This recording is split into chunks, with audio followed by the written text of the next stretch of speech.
జగద్గురువు అన్న మాటకి అర్థం ఏమిటి అంటే, శృంగగిరి పీఠాధిపత్యం వహించినటువంటి చంద్రశేఖర భారతీ స్వామి వారు అంటూ ఉండేవారు, జగద్గురువు అంటే అన్ని వేళలా తన పక్కనే శిష్యుడు ఉండి గురువు గారి దగ్గర నేర్చుకోవలసిన అవసరం ఉండదు.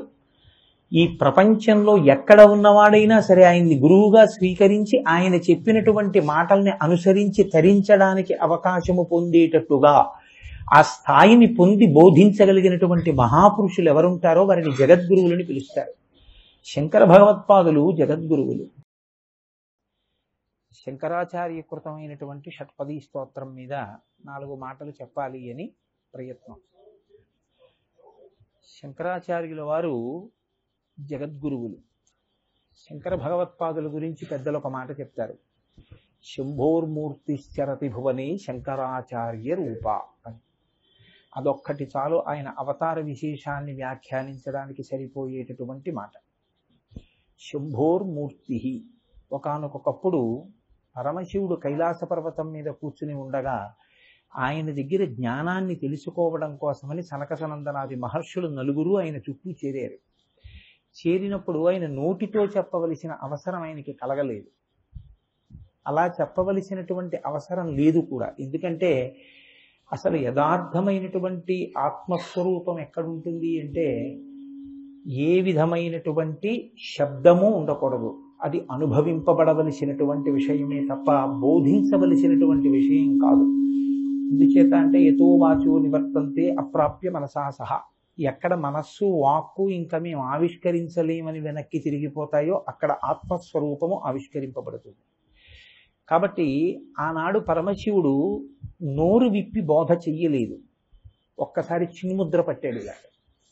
ఇలా చిన్ముద్ర పడితే ఆ చుట్టూ కూర్చున్నటువంటి 4 ఆత్మతత్వం అర్థమైంది. అది దక్షిణామూర్తి స్వరూపము అంటారు. మౌన వ్యాఖ్యా ప్రకటిత పరబ్రహ్మతత్వం యువానం వర్షిష్టాంతే వసదృషిగణై రావృతం బ్రహ్మనిష్టై ఆచార్యేంద్రం కరకలిత చిన్ముద్రమానందరూపం స్వాత్మారామం ముదితవదనం దక్షిణామూర్తి మీడే. అలా దక్షిణామూర్తిగా కూర్చున్నటువంటి పరమశివుడు ఒకనాడు కేవలం చిన్ముద్ర పట్టినంత మాత్రం చేత చుట్టూ కూర్చున్నటువంటి 4 శిష్యులకి జ్ఞానబోధ నోటితో చెయ్యవలసిన అవసరం లేకుండానే అవగతమైంది.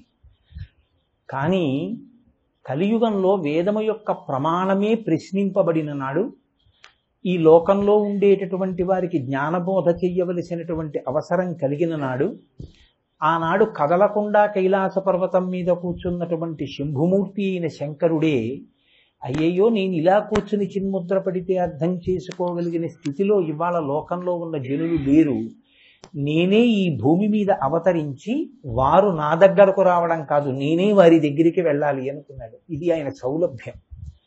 కాబట్టి ఆసేతు హిమాచల పర్యంతమో పర్యటించాలి పాదచారి. అలా తిరగాలి అంటే దానికి అనువైనటువంటి ఆశ్రమం ఉండాలి. బ్రహ్మచారి అయితే గురువు గారు చెప్పినట్టే ప్రవర్తించాలి. గృహస్థ అయితే భార్యాబిడ్డల్ని చూసుకోవాలి. వానప్రస్థ అయితే భార్యతో కలిసి తపస్సు చెయ్యాలి.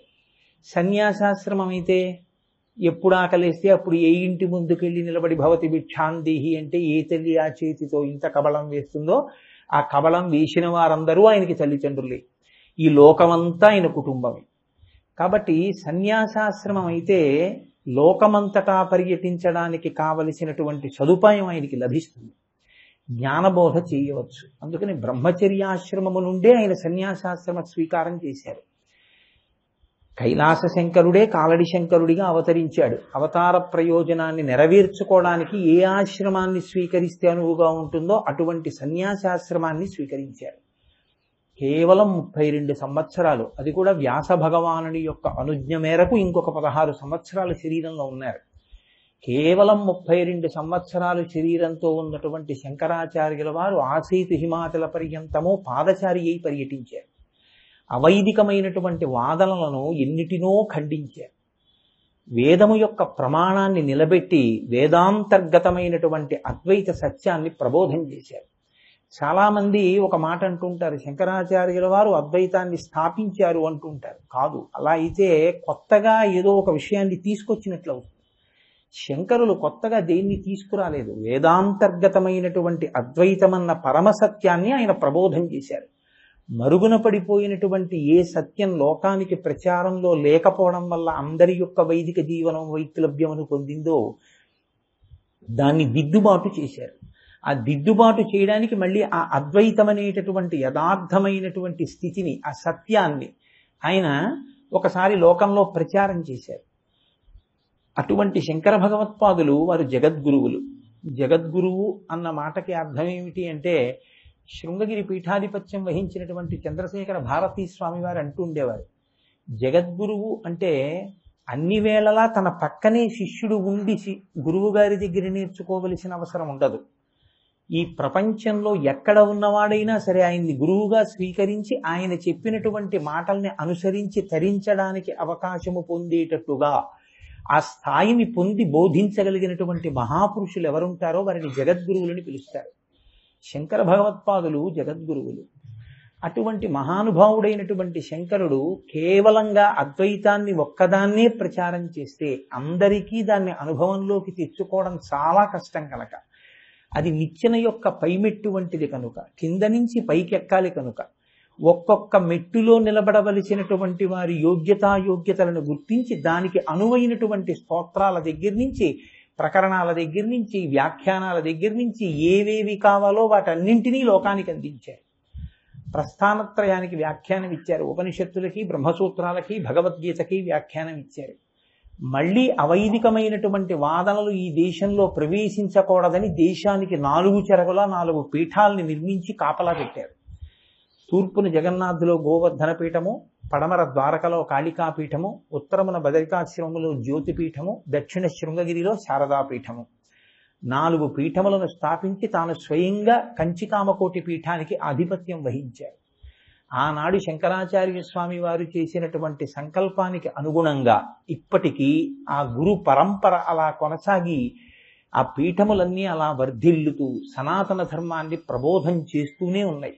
కొన్ని కోట్ల మంది ఉద్ధరింపబడడానికి కావలసినటువంటి రాసమార్గాన్ని మనందరికీ చూపిస్తూనే ఉన్నాయి. అటువంటి శంకర భగవత్పాదులు మనందరినీ ఉద్ధరించడం కోసం ఇచ్చినటువంటి మహత్తరమైనటువంటి స్తోత్రమే షట్పది. వారు ఎన్నో చోట స్తవం చేశారు. స్తవం అంటే ఆయనకి ఉన్నది ఒక్కటే పదార్థం. ఆ ఒక్క పదార్థం ఎన్ని రూపాలుగానైనా ఉంటుంది, అది ఎన్నిటిగానైనా మారగలదు.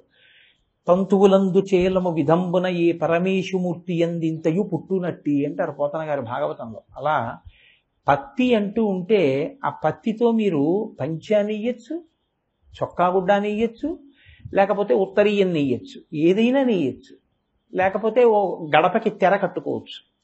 అసలు పత్తి అంటూ ఉంటే ఎన్ని రకాలుగానైనా మారుతుంది. పత్తి లేకపోతే ఇంకా మార్పు ఎక్కడ ఉంటుంది?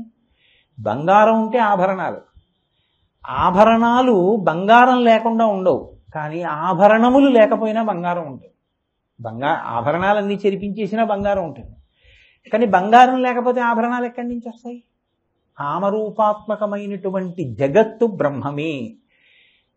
చెవులకు పెట్టుకునేటటువంటి కుండలములుగా, భుజములకు పెట్టుకునే కేయూరములుగా, చేతులకు తొడుక్కున్న కంకణములుగా, పాదములకు పెట్టుకున్న మంజీరములుగా, మెడలో వేసుకున్న గొలుసులుగా, వికారములు పొంది నామరూపములుగా కనపడుతున్నటువంటి ఆభరణ విశేషములన్నీ బంగారమే అయినట్టు హరిమయము విశ్వమంతయు హరి విశ్వమయుండు అంటారు పోతన గారు భాగవతం ప్రథమ స్కంధంలో.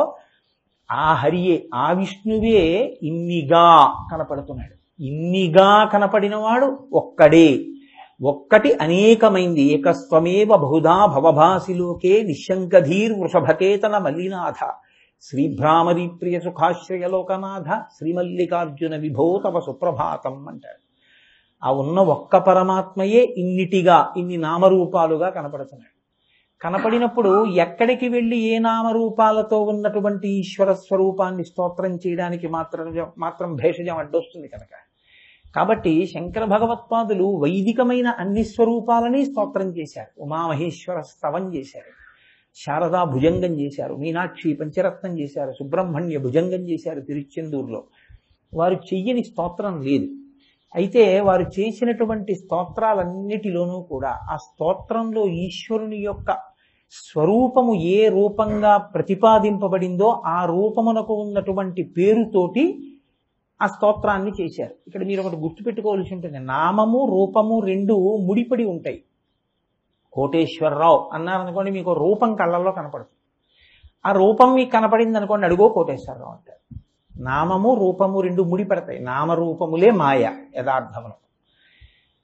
కాబట్టి శంకరాచార్యుల వారి యొక్క స్తవంలో ఎటువంటి స్వరూపం గురించి మాట్లాడారో, ఎటువంటి రూపం గురించి మాట్లాడారో ఆ నామంతో స్తోత్రాలు ఉంటాయి సాధారణంగా. ఉమామహేశ్వర స్తవం, లక్ష్మీనారాయణ స్తవం, లేదా లక్ష్మీ నృసింహకరావలంబ స్తోత్రం అలాగా.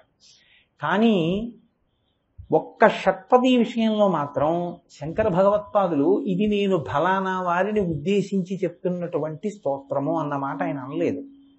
ఆయన చమత్కారంగా దానికి షట్పది అని పేరు పెట్టారు. షట్పది అంటే 6 కాళ్ళున్నది. పాదము అంటే కదలికకు పనికొచ్చేది. పాదము గమనమును సూచిస్తుంది. శరీరంలో మిగిలినటువంటి అవయవములు ఉన్నప్పటికీ గమనములు నిర్ణయించేవి అంటే ఒక్క పాదములే. పాదముల చేతనే కదలిక. ఆయన ఇప్పుడు దీన్ని షట్పది అన్నారంటే 6 పాదములు కలిగినది. బాహ్యంలో పాదము శ్లోకమునకు కూడా పర్యాయ పదం. కాబట్టి ఇప్పుడు 6 శ్లోకములు కలిగినది. మరి 7 శ్లోకాలు ఉన్నాయి కదండి. రేపు మీకు ఇస్తారు, ముద్రణ వేసినటువంటి ఆ స్తోత్రాలను ఇస్తారు చదువుకోవడానికి వీలుగా, చెప్పేటప్పుడు చూడడానికి వీలుగా. కారణాంతరముల చేత ఇవాళ ఇవ్వలేకపోయారు. అది 6 శ్లోకాలు ఉండి 7వ శ్లోకం ఉంటుంది చివర. అది ఫలశ్రుతి రూపంలో ఉన్నట్లుగా ఉంటుంది, కానీ ఫలశ్రుతి కాదు యథార్థానికి. కాబట్టి షట్పది కాదు. అసలు ఆ శంకర భగవత్పాదులే ఈ స్తోత్రాన్ని పూర్తి చేస్తూ ఇది షట్పది మదీయే వదన సరోజే సదావసతు అంటూ పూర్తి చేశారు. షట్పది అంటే 9, 6 కాళ్ళు ఉన్నది. 6 కాళ్ళు ఉన్నటువంటి 9 స్వరూపంగా చెప్పారు దాన్ని. అలా ఎందుకు చెప్పారు అన్నది మీకు ఆ స్తోత్రం గురించి వింటున్నప్పుడు అర్థం అవుతుంది. ఇప్పుడు ఇది ఈశ్వరుడు ఒకడు ఉన్నాడు, నేను ఒకడిని ఉన్నాను, అప్పుడు కదండి ప్రార్థన చేయవలసిన అవసరం ఎప్పుడు ఉంటుంది? నేనొకడి నుండి ఇంకొకడు ఉండి, నాకో కోరిక ఉండి వాడికో సమర్థత ఉంది. నేను కోరితే వాడు తీర్చగలిగిన వాడైతే అప్పుడు ప్రార్థన అన్నది వస్తుంది. నేను కోరినా వాడు తీర్చలేని వాడైనా, నేను కోరితే తప్ప తెలియని వాడైనా ప్రార్థన చెయ్యాలి కదా. నాకు పెన్ను కావాలి, ఒకసారి మీ పెన్ను ఇస్తారేమిటని అడిగితే తప్ప నాకు పెన్ను కావాలని నీకు తెలియదు, కాబట్టి నేను ప్రార్థించాను. ఈశ్వరుడికి తెలియదా మనకేం కావాలో? మరి ప్రార్థన ఎందుకు? పైగా శంకర భగవత్పాదులు మహాజ్ఞాని, అహం బ్రహ్మాస్మి స్థాయిని పొందినటువంటి వారు. ఉన్నది ఒక్కటే అని పునఃపునః నిరూపించి చూపించిన మహాపురుషులు. అటువంటి వారు రెండున్నాయని స్తోత్రం ఏమిటి? ఈశ్వరుడు ఒకడున్నాడు, నేను ఒకడున్నాను, కాబట్టి నేను ఈశ్వరుణ్ణి స్తోత్రం చేస్తాను. అది ఆశ్చర్యం. అలా స్తోత్రం చేస్తే ఈశ్వరుడు సంతోషిస్తాడండి, మీ కోరిక తీరుస్తాడు అని మీరు అన్నారనుకోండి. స్తోత్రం చేస్తే కోరికలు తీర్చేవాడు పొగడ్తలకు లొంగిపోయేవాడు కాదా? అబ్బే అందుకు కాదండి, నేను చెప్తే తీరుస్తాడని. మీరు చెప్తే తప్ప తెలుసుకోలేని వాడు ఈశ్వరత్వాన్ని ఎలా పొందాడు? మరి ఇంకా ప్రార్థన అన్న మాట ఎందుకు వచ్చినట్టు? అసలు ప్రార్థన అన్నది శంకర భగవత్పాదులు షట్పది రూపంలో ఎందుకు ఇచ్చినట్లు అంటే దానికి ఒక కారణాన్ని చెప్తారు. మీ మనస్సుకి ఒక పరిమితి ఒకటి ఉంటుంది, మీరు దీన్ని చాలా జాగ్రత్తగా పట్టుకోవాలి. అసలు ఇది తెలియకుండా మేము ప్రార్థన చేశామండి అన్న మాట అర్ధరహితం, దానికి అసలు అర్థమే ఉండదు. ప్రార్థన అన్న మాట రావడానికి 2 కారణములు ఉంటాయి. ప్రార్థన ఎందుకు వస్తుంది అంటే, ఒకటి లౌకికమైన కారణము అంటాం. లౌకికమైన కారణము అంటే 3 మధ్య నొక్కబడుతూ ఉంటాడు మనిషి ఎప్పుడు కూడా. ప్రతి జీవుడు కూడా, ప్రత్యేకించి మనుష్యుడు తెలుసుకుంటూ ఉంటాడు కాబట్టి, బుద్ధి ఉంది కాబట్టి ప్రస్ఫుటంగా భాషిస్తుంది. 3 చేత ప్రతి క్షణం నొక్కబడుతూ ఉంటాడు. ఏమో 3: 1 కాలము, 2 దురితము, 3 దైవము. మీరు బాగా జ్ఞాపకం పెట్టుకోండి ఈ విషయాన్ని. 1 కాలము మీ చేతిలో లేదు. కాలహ కలయతామహం అంటాడు భగవద్గీతలో. కాలము ప్రవాహ స్వరూపము, ముందుకు వెళ్ళిపోవడమే తప్ప దానికి వెనక్కి రావడం రాదు. ఈ కాలంలో ఏమవుతుంది? సమస్త జీవులు పుడతాయి. ఈ కాలంలో ఏమవుతుంది? సమస్త జీవులు వెళ్ళిపోతాయి. అందుకే శంకరాచార్యులు వారు ఒక చోట స్తోత్రం చేస్తూ ఒక మాట అంటారు, ప్రత్యాయాంతిగతాః పునర్న దివసాః కాలో జగద్భక్షకః అన్నారు. కాలస్వరూపంతో ఈశ్వరుడు జగత్తును భక్షించుతున్నాడు అంటే తినేస్తున్నాడు. ఇవాళ సూర్యోదయానికి నేను రైలు దిగినప్పుడు ఉన్న ఆయుర్దాయం నాకు ఇప్పుడు లేదు. నా ఆయుర్దాయంలో ఒక పగలు పోయింది, వెళ్ళిపోయింది. ఈశ్వరుడు సూర్యాస్తమయ స్వరూపంతో తినేశాడు నా ఆయుర్దాయాన్ని ఒక పగటి వేళ. రేపు సూర్యోదయం అవుతుంది, ఒక రాత్రి వేళ ఆయుర్దాయం తినేశాడు, అయిపోయింది నా ఆయుర్దాయం. రేపటికి ఒక రోజు పూర్తి అయిపోతుంది నాకు ఇచ్చిన ఆయుర్దాయం. కాబట్టి కాలస్వరూపంలో ఈశ్వరుడు ఆయువుని తింటూ ఉంటాడు జీవులది. తింటే ఏమవుతారు? పుట్టిన వాళ్ళు పడిపోతారు. కాబట్టి దేనికైనా డేట్ ఆఫ్ బర్త్ ఉంటే డేట్ ఆఫ్ డెత్ ఉంటుంది. ఎడం పక్కన ఇది పెయింట్ వేస్తే కుడి పక్కన పెయింట్ వేసే రోజు కూడా వస్తుంది అని గుర్తు కదండి. ఏది పడిపోకుండా ఉంటుంది? అన్నీ పడిపోవలసిందే, పడిపోకుండా ఉండే అవకాశం లేదు, అన్నీ పడిపోతాయి. కాబట్టి దేని చేత మొదట నొక్కబడతాడు అంటే కాలము చేత. సరేనండి, ఏదో పుట్టాం చచ్చిపోయాం కూడా, మీకు ఎందుకు అల్లరు నాకు ఎందుకు అల్లరంటే, దురితము అని ఒకటి ఉంది. దురితము అంటే జీవుడు ఒకడు ఉన్నాడు లోపల, యజమాని, కర్తృత్వం వహించిన వాడు. యజమాని అంటే యజ్ఞము చేయువాడు అని దాని అర్థం. యజమాని అంటే ఏదో ఈ తలగడా నాది అన్న యాజమాన్యం నేను చెప్పట్లేదు, యజ్ఞము చేయువాడు అన్న భావన చేత. ఇప్పుడు ఈ జీవుడికి దురితం ఉంది. దురితము అంటే ఇతర ఉపాధులు పొందినప్పుడు, ఇది కాకుండా ఇంకా ఇతర ఉపాధులు పొందినప్పుడు వాడు చేసినటువంటి పాపము పుణ్యము ఈ రెండింటి లెక్కల పుస్తకానికి దురితమని పిలుస్తారు. దాన్ని ఎవరు రాశారు? చిత్రగుప్తుడు రాసుకుంటూ ఉంటాడు. ఎవరా చిత్రగుప్తుడు అంటే చేసిందే పట్టుకుంటాడు అనుకోకండి, మనసుతో చేసింది కూడా పట్టుకుంటాడు. మనసుతో చేసింది కూడా పట్టుకోవాలంటే చిత్రంగా కూర్చుని గుప్తంగా రాసేవాడు ఎవడో ఆయనే చిత్రగుప్తుడు. ఆ అకౌంట్స్ మీకు నాకు ఎవరికి తెలియదు ఏం రాస్తున్నాడు, ఇక్కడే కూర్చొని రాస్తుంటాడు ఆయన. కాబట్టి ఈశ్వరుడే చిత్రగుప్తుడు అంటేను. అందుకే చిత్రగుప్తుడికి కాంచీపురంలో దేవాలయం ఉంది. చిత్రగుప్తుడి దేవాలయానికి వెడితే కాంచీపురంలో ఏమవుతుందండి అని మీరు అడిగారు అనుకోండి, అయ్యో నా దేవాలయానికి వచ్చి కొబ్బరికాయ కొట్టాడు, నా దేవాలయానికి వచ్చి హుండీలో 100 రూపాయలు వేసాడని మీ అకౌంట్స్ పుస్తకంలోంచి ఓ పేజీ తీసేస్తాడు అనుకుంటున్నారంటే అలా ఏం తీసేయడు ఆయన. కాకపోతే ఆయన పరబ్రహ్మతత్వంగా అక్కడ ఏమనుగ్రహిస్తాడంటే నరకద్వారమును చూడవలసిన అవసరము లేని పనులు మీ చేత చేయిస్తాడు. అలా చేయించగలిగిన శక్తిగా, బుద్ధి ప్రచోదన శక్తిగా ఉంటాడు. కాబట్టి కాంచీపురంలో ఆయనకి చిత్రగుప్తుడికి దేవాలయం వచ్చింది. మనం వెళ్ళినప్పుడు మేము దర్శనం చేసుకొచ్చాం కూడా.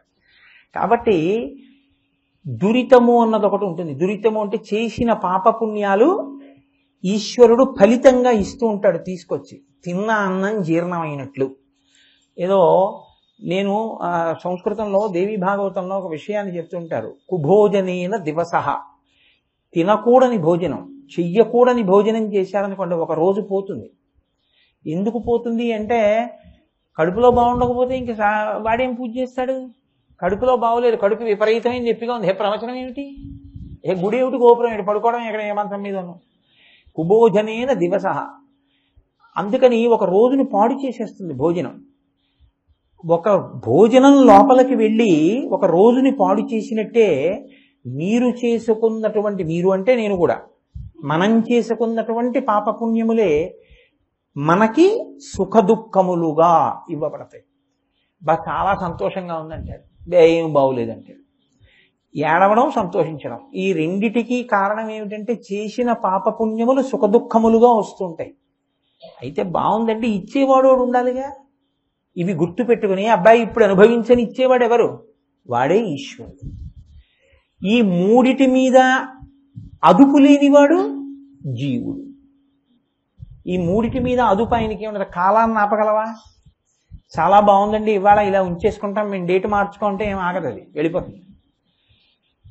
దురితము, నీ చేసింది ఏమైనా ఉంటే ఎవరైనా కొంచెం కొట్టేస్తారు ఏంటంటే ఎర్రసిరాతో, లేకపోతే ఆ రికార్డులు పాడైపోవడం అలా ఏం ఉండదా అంటే అలా ఏం ఉండదు. దానికి దురితము పోదు. దైవము తెలుసుకోకుండా ఉండగలిగినటువంటి అమాయకత్వము ఆయన యందు భాషించదు. అంటే ఆయన సమగ్రత్వము చెడదు. ఏకకాలమునందు అన్ని ప్రాణులు ఏం చేస్తున్నాయో ఆయన తెలుసుకుంటూ ఉంటాడు. ఇప్పుడు ఈ మూడిటి మధ్యలో నలుగుతూ ఉంటాడు మనిషి. ఈ నలుగుడు పడడంలోనే విఘ్నమని వస్తుంటుంది. అంటే ఇవాళ సాయంకాలం గుళ్ళోకి వెడతానండి అంటాడు, 4ంటికి మెట్ల మించి దారి కింద పడి కాలు విరిగిపోయింది. గుళ్ళోకి వెడదామని తననుకుంటే కాలు ఎందుకు విరిగిపోయింది అంటే దురితమునకు ఫలితం ఇచ్చాడు ఈశ్వరుడు. ఇప్పుడు ఎవడి కాలో విరగొట్టాడు, ఇప్పుడు వీడి కాలు విరిగింది, ఆ పాపం ఇప్పుడు అనుభవిస్తున్నాడు. ఇప్పుడు అనుభవము చేత ఆ పాపం పోతోంది, అనుభవం చేత పుణ్యము పోతోంది. కానీ పుణ్యం అనుభవంలోకి వస్తే బాగుంది అంటాడు, సుఖం కదండి. మరి పాపం అనుభవంలోకి వచ్చింది అనుకోండి, ఈశ్వరుణ్ణి నిందిస్తాడు. నేను ఎంత పూజ చేశానండి, ఎంత అల్లరి చేసేస్తున్నాను అంటాడు. దుఃఖమును ఓర్చడు, సుఖమును వదిలిపెట్టడానికి ఇష్టపడడం. అప్పుడు సుఖానికి ఏది హేతువో అదే చేస్తూ ఉంటాడా? ఒక్కనాటికి ఉండడు.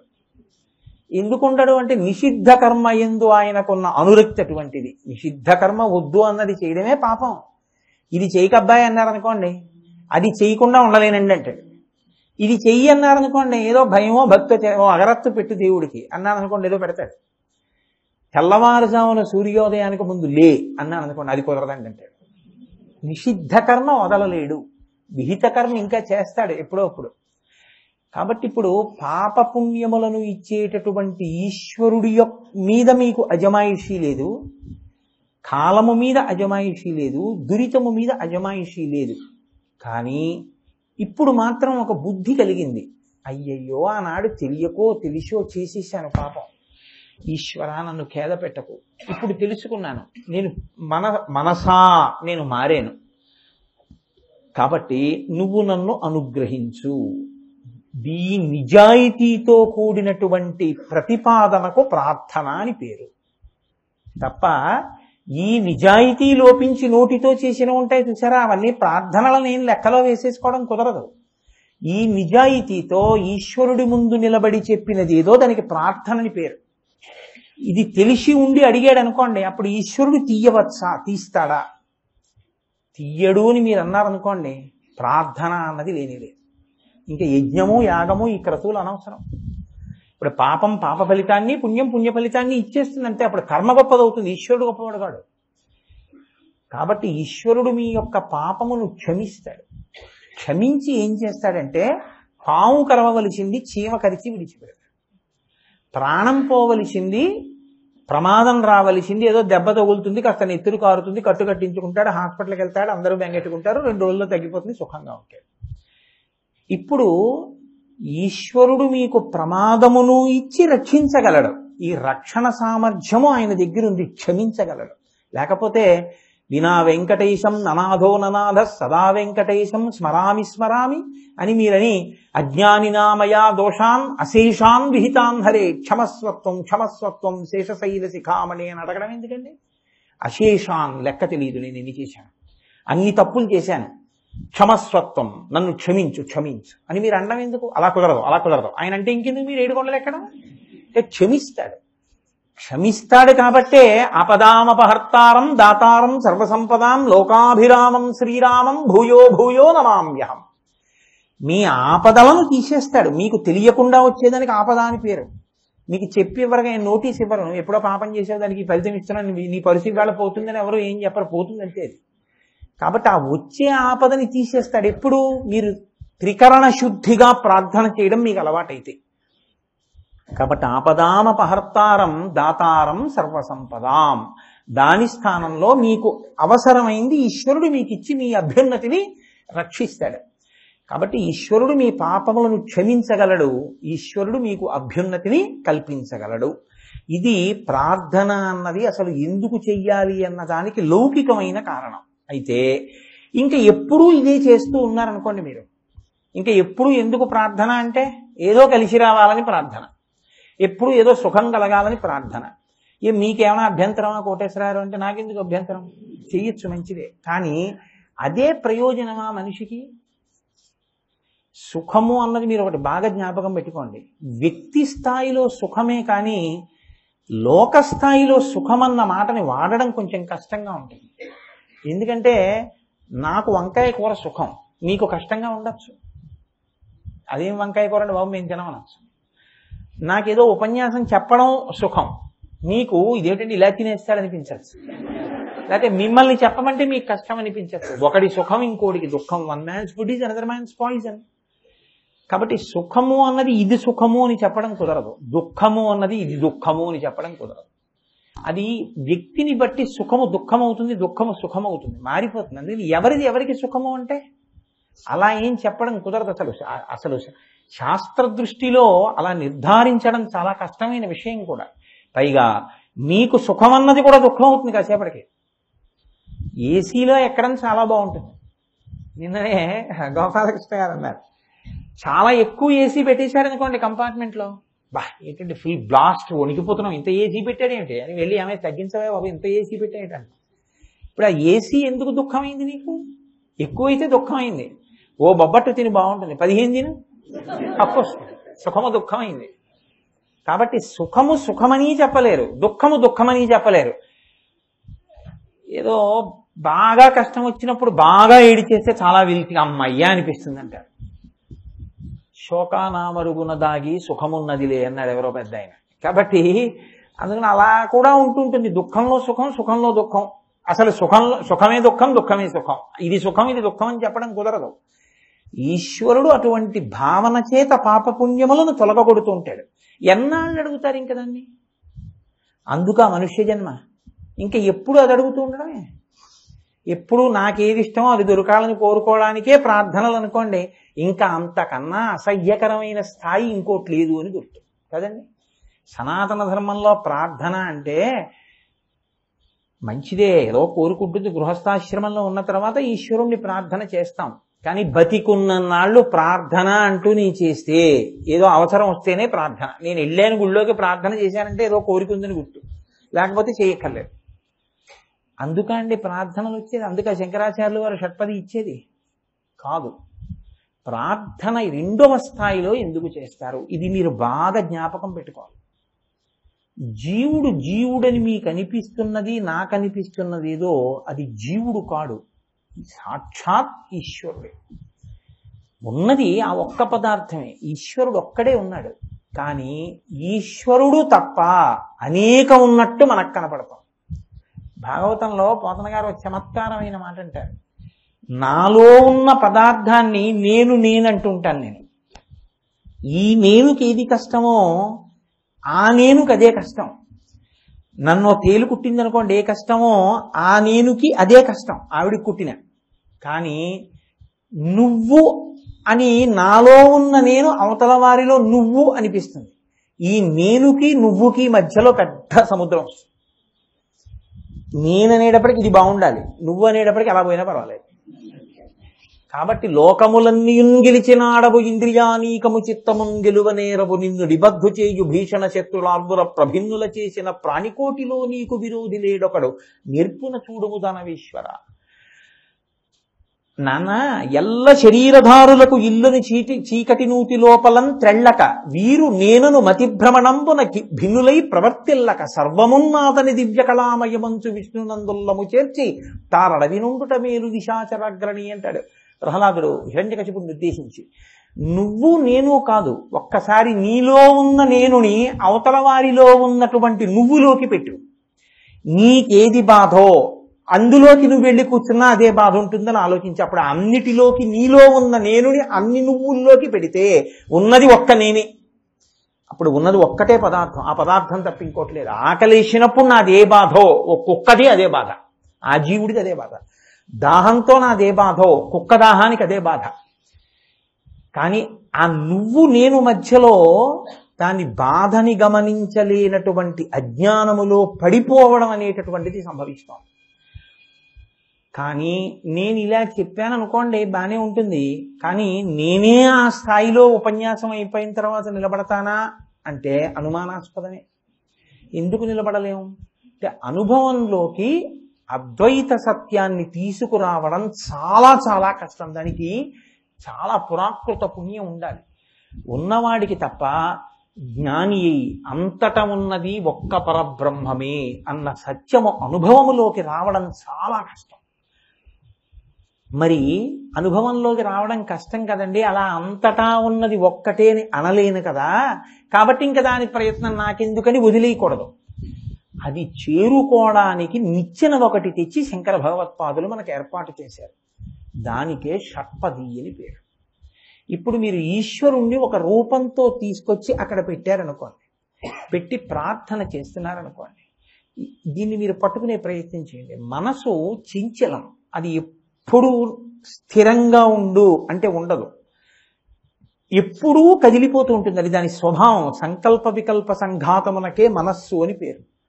నిరంతరం కదులుతుంది. కదిలిపోయే మనసులోంచే సంసారం వస్తుంది. ఏవేవేవేవో పట్టుకుంటుంది, అందులోంచి కోరికలు తిప్పుతుంది, పడగొడుతుంది, లేపుతుంది, బడలిక కలిగేటట్టు చేస్తుంది. ఈ మనస్సుని తెచ్చి అదుపు చేసి మీరు నిలకడగా నిలబెట్టారనుకోండి, పరమ ప్రశాంతతని పొందుతుంది. కానీ నిలబెట్టడం ఎలా? దాన్ని తీసుకొచ్చి నిలబడు అన్నారనుకోండి, అదేం నిలబడదు. పటకారని మీరు పట్టుకోగలరేమో కానీ మిమ్మల్ని పటకార పట్టుకోలేదు. మనసు మిమ్మల్ని నడిపించడానికి అలవాటు పడిపోయింది. ఇప్పుడు మీరు మనసుని నియంత్రిస్తారంటే అదంత తొందరగా ఏం ఎంత మాట. కాబట్టి ఎలా? ఇప్పుడు శంకరులు జగద్గురువులుగా ఒక గొప్ప వరాన్ని మనకి కృప చేస్తున్నారు. ఆ వరమే షట్పది. ఈశ్వరుణ్ణి తీసుకొచ్చి ఒక రూపంలో అక్కడ నించోపెట్టి మీరు ఆ రూపం వంక తిరిగి ప్రార్థన చేయడం మొదలు పెడితే ముందు మనసు ఏం చేస్తుందంటే ఆ రూపాన్ని పట్టుకునే ప్రయత్నం చేస్తుంది. అందుకొచ్చింది విగ్రహారాధన అన్నది. విగ్రహమును ఆరాధించడం కాదు, విగ్రహముగా ఈశ్వరుణ్ణి ఆరాధించడం. అది ఎప్పుడు జ్ఞాపకం పెట్టుకోవాలి. విగ్రహమును ఆరాధించడం విగ్రహారాధన కాదు, విగ్రహముగా ఈశ్వరుని ఆరాధించుట. అందుకే సగుణా నిర్గుణాసాత ద్విధా ప్రోక్త మనీషిభి సగుణ రాగిభిసేవ్య నిర్గుణాతుర్ విరాగిభి అంటాడు వ్యాసుడు దేవి భాగవతంలో. మనసు పట్టుకోవడానికి ఒక రూపం ఉందనుకోండి, మనసు పట్టుకుంటుంది. ఈశ్వరుడు నిర్గుణుడు, ఆయనకి రూపం లేదు అని నేను అన్నాను అనుకోండి, పట్టుకో అన్నాను అనుకోండి, ఎలా పట్టుకుంటుంది? ఓ రూపం లేదు పట్టుకో అంటే పట్టుకోలేదు. ఒక రూపాన్ని ఇచ్చారనుకోండి పట్టుకుంటుంది. అందుకని ఈశ్వరుడు ఏ రూపాన్నైనా తీసుకుంటుంటాడు. ఎందుకు తీసుకుంటాడంటే ఒక్కటే కారణం. ఆయనే చెప్పాడు, పరిత్రాణాయ సాధూనాం వినాశాయ చతుష్కృతాం ధర్మ సంస్థాపనార్థాయ సంభవామి యుగే యుగే. ఒక ఆయన అంటాడు, నేను ఇలా అయితే ఇటువంటి రూపం లోకంలో ఉండదు కాబట్టి నేను అటువంటి రూపం ఉంటే దాని చేతిలో చచ్చిపోతానంటాడు. గాలిన్ కుంభిని అగ్ని అంబువల ఆకాశస్థలిం దిక్కులం రేలం ఘస్రమలం తమప్రబల భూరిగ్రాహ వ్యాళాదిత్య నరాది జంతు కలహం వ్యాప్తిని సమస్త్రాస్త్ర శస్త్రాళిం మృత్యువు లేని జీవనము లోకాధీశ ఇప్పించవే అంటే. రాత్రి కాదు, పగల కాదు, ఇంట్లో కాదు, బయట కాదు, తడిసిన దాంతో కాదు, పొడి దాంతో కాదు, బతికున్న దాంతో కాదు, చచ్చిపోయిన దాంతో కాదు, పైన కాదు, కింద కాదు, ఇంట్లో కాదు, బయట కాదు, నరుడు కాదు, మృగం కాదు, అలా ఉంటే దాంతో చచ్చిపోతానంటాడు. అలాంటిది లేదు కదా అది.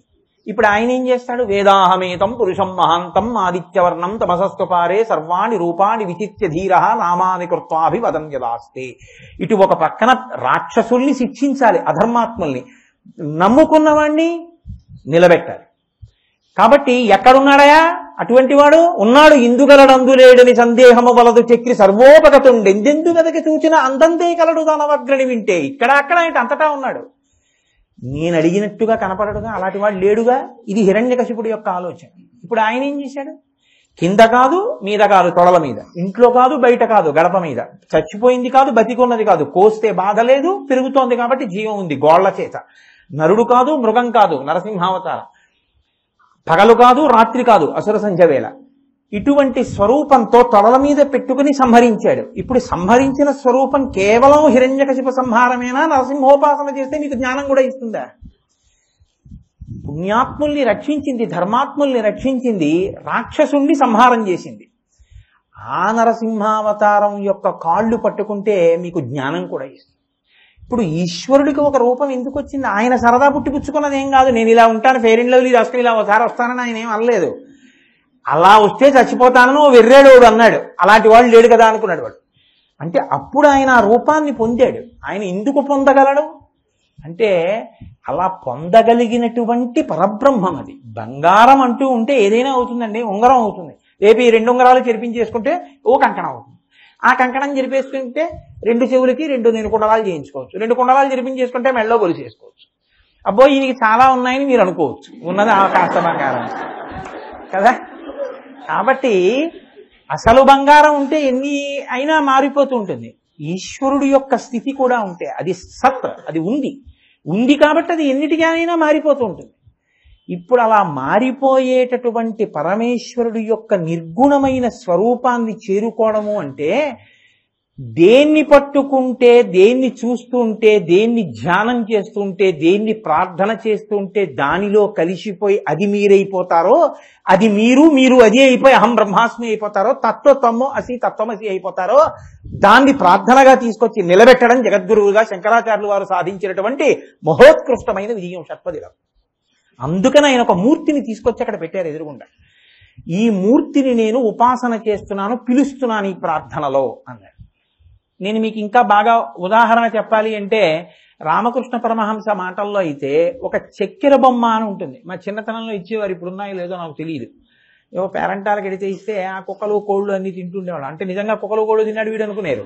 పంచదార బొమ్మలు చేసి ఇస్తూ ఉంటారు, కోళ్ళి బొమ్మలు అవి ఇస్తే ఆ కోడి బొమ్మగా ఆ ముక్కు ఏదో కనపడుతుంది. ఆ ముక్కు తీపే, కాళ్ళు తీపే, దాని పొట్టా తీపే. ఎందుకంటే ఉన్నది బంగారమే కానీ కోడి కాదు అందులో ఉన్నది. దంతువా దారు, లేకపోతే దంత్యా దారువా అంటే దంతి అసత్యం, దారు సత్యం. ఒక కొయ్యలో ఏనుగుని తయారు చేశాడు ఒక ఆయన. మనవాడు చూసి అన్నాడు, నా తాతగారండి ఏనుగు అన్నాడు. తాతగారు అన్నాడు, నా కాదు నాన్న కొయ్య అన్నాడు. మీ మొహం మీకేం తెలుసు, ఏనుగు ఇదిగో తొండం ఉందా, దంతాలున్నాయా, కాళ్ళున్నాయా, పొట్టుందా, తోకుందా, ఉన్నాయి. ఏనుగే నాన్న అవన్నీ కొయ్య అంటాడు తాత. ఇది ఏనుగంటాడు మనవడు. నామరూపములను చూస్తున్నాడు మనవడు, పదార్థమును చూస్తున్నాడు తాత. ఇలా కొయ్యయందు దంతి అంటే దారువునందు దంతి వచ్చినట్టు, సువర్ణమునందు ఆభరణములు వచ్చినట్టు మనం కూడా నామరూపాత్మకంగా ఉన్న జగత్తు ఈశ్వరుడే అని తెలుసుకో అంటే అంత తొందరగా పట్టుకోలేము. కానీ ఒక పంచదారతో చేసినటువంటి బొమ్మ సముద్రపు యొక్క లోతు కనిపెడతానని ప్రయాణం మొదలెట్టింది అనుకోండి. ఇప్పుడు ఇది సముద్రపు తట్టడుక్కి వెళ్ళింది. బయటికి వచ్చి మీకు చెప్పడానికి ఇంకుంటుందా పంచదార బొమ్మ? కరిగిపోతుంది. షట్పదీ స్తోత్రం కూడా అంతే. మీరు ఈశ్వరుణ్ణి ఉద్దేశించి ప్రార్థన మొదలుపెట్టారనుకోండి, ఇందుకు ఈ స్థాయిలో ప్రార్థన కేవలము సుఖాలు, కేవలం కోరికల కోసం చేయరు. ఈ స్థాయిలో కూడా ప్రార్థన ఉంటుంది. ఇది మీరు తెలుసుకోవాలి. ఇది తెలియక చేసే ప్రార్థన అన్ని వేళలా మనుష్యులు చేయకూడదు. అలాగా ఇది ఈ షట్పది చెయ్యాలి మనుష్య జన్మ ఎత్తినందుకు. అందుకే షట్పది నోటికి రావడం అత్యంత ప్రధానం జీవితంలో.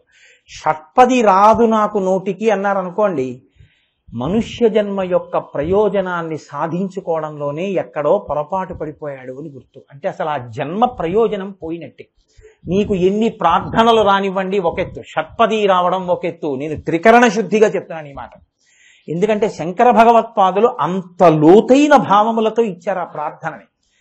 ఇప్పుడు చక్కెర బొమ్మ సముద్రంలోకి వెళ్ళి సముద్రపు లోతు కనిపెట్టడానికి ప్రయత్నం చేసి సముద్రంలో తాను కలిసిపోయినట్టే మీరు ఈశ్వరుడి యొక్క ఒక ఆకృతిని పట్టుకుని ఈశ్వరుణ్ణి మీరు అసలు ఏమి అడగాలో అవి అడగడం మొదలు పెడితే మీరు కూడా చక్కెర బొమ్మ సముద్రంలో కలిసినట్టు మీరు కూడా క్రమక్రమంగా జ్ఞానావిర్భావము చేత నేను ఈశ్వరుడనే అన్న జ్ఞానమును పొంది మళ్లీ పుట్టవలసిన అవసరం లేకుండా పునరావృత్తి రహిత శాశ్వత శివ సాయుధ్య స్థితిని పొందుతారు. ఇప్పుడు అసలు మనుష్య జన్మకి కావలసినటువంటి మహత్తరమైన ప్రయోజనమేదో దాన్ని జగద్గురువులుగా శంకరులు సాధించి పెడుతున్నారు. ఇప్పుడు ఇది సాధించి పెట్టడానికి ప్రార్థన ఇవ్వడం అంత తేలికైన విషయమేం కాదు. మీరు చాలా వినుంటారు, ఏదో ఈ ప్రార్థన చేసినట్టయితే, ఈ స్తోత్రం చేసినట్టయితే ఏదో 3 మాటలు చదివితే ఈ ఫలితం వస్తుంది, 6 మాటలు చదివితే పిల్లలు పుడతారు, 8 మాటలు చదివితే పోయిన వస్తువులు దొరుకుతాయి, ఇలా ఏదో ఉంటాయి. అందులోనే ఉంటాయి చివరి ఫలశ్రుతి చెప్తూ. నేను అవి తప్పని కానీ అలా చేయకూడదని కానీ అనడానికి నాకు కాదు ఎవ్వరికీ అధికారం లేదు. ఎందుకు లేదో తెలుసా అండి? ఒక్కటే కారణం. గీతలో ఈశ్వరుడు ఒక మాట చెప్పాడు, చతుర్విధా భజంతే మాం జనాః సుకృతినోర్జన ఆర్తో జిజ్ఞాసురర్థార్థి జ్ఞానీచ భరతర్షభ. అర్జున, 4 రకాలైన భక్తులు ఉన్నారు, వీళ్ళు 4 నన్ను సేవిస్తూ ఉంటారన్నాడు. ఎవరు? ఆర్తో, ఆర్తి కలిగినటువంటి వాళ్ళు భగవంతుణ్ణి ప్రార్థన చేస్తారు. జిజ్ఞాసు, జిజ్ఞాసులైన వాళ్ళు ఈశ్వరుణ్ణి ప్రార్థిస్తారు.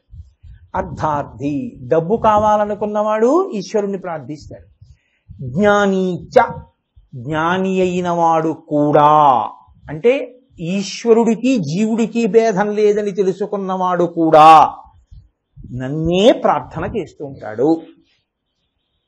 ఆయనే ఒప్పుకున్నాడు, అలా ప్రార్థన చేస్తూ ఉంటారు, నేను వాళ్ళ కోరికలు తీరుస్తూ ఉంటాను అని ఆయన ఒప్పుకున్నాడు. మీరెవరు చేయొద్దనడానికి? నాకుందా అధికారం? నాకు కాదు, ఎవ్వరికీ లేదు. అలా చెప్పకూడదు కూడా, తప్పది. చెయ్యవచ్చు. 4 రకాలుగానూ ఈశ్వరుణ్ణి ప్రార్థిస్తారు. ఆర్తి కలిగిన వారు ఉంటారు కొంతమంది. ఆర్తి అంటే అప్పటికేం లేదు వాడికి భక్తి, అప్పటి వరకు వాడు ఎన్నడూ ఈశ్వరుడి జోలికి వెళ్ళినవాడు కాడు. పైగా అదొక పెద్ద సర్టిఫికెట్ కింద చెప్తుంటారు కొంతమంది. నాకు భక్తి లేదని అంటాడు. బూడిది లేకపోతే నాకేంటి? ఎవడికి భక్తి లేకపోతే వాడు ఇబ్బంది పడతాడు. భక్తి లేదని నువ్వు చెప్పుకోవడం ఎందుకు అంత గొప్పగా? అదేం చెప్పుకోవలసినంత గొప్ప లక్షణం ఏం కాదు. అలా చెప్పుకోవడానికి సిగ్గుపడవలసిన లక్షణం.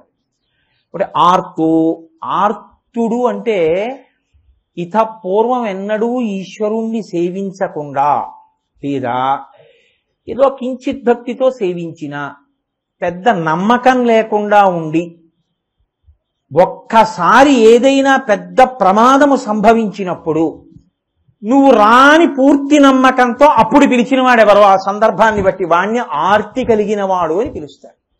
ద్రౌపది పిలిచింది అలా. ఆవిడకి అంతకు ముందు భక్తి ఉంది, కానీ ఆవిడకి ఒకసారి ఆర్తి కలిగింది. సభలో పిలిచింది, వస్త్రాపహరణం జరిగితే. చాలా బాగా సరిపోయేవాడు గజేంద్రుడు.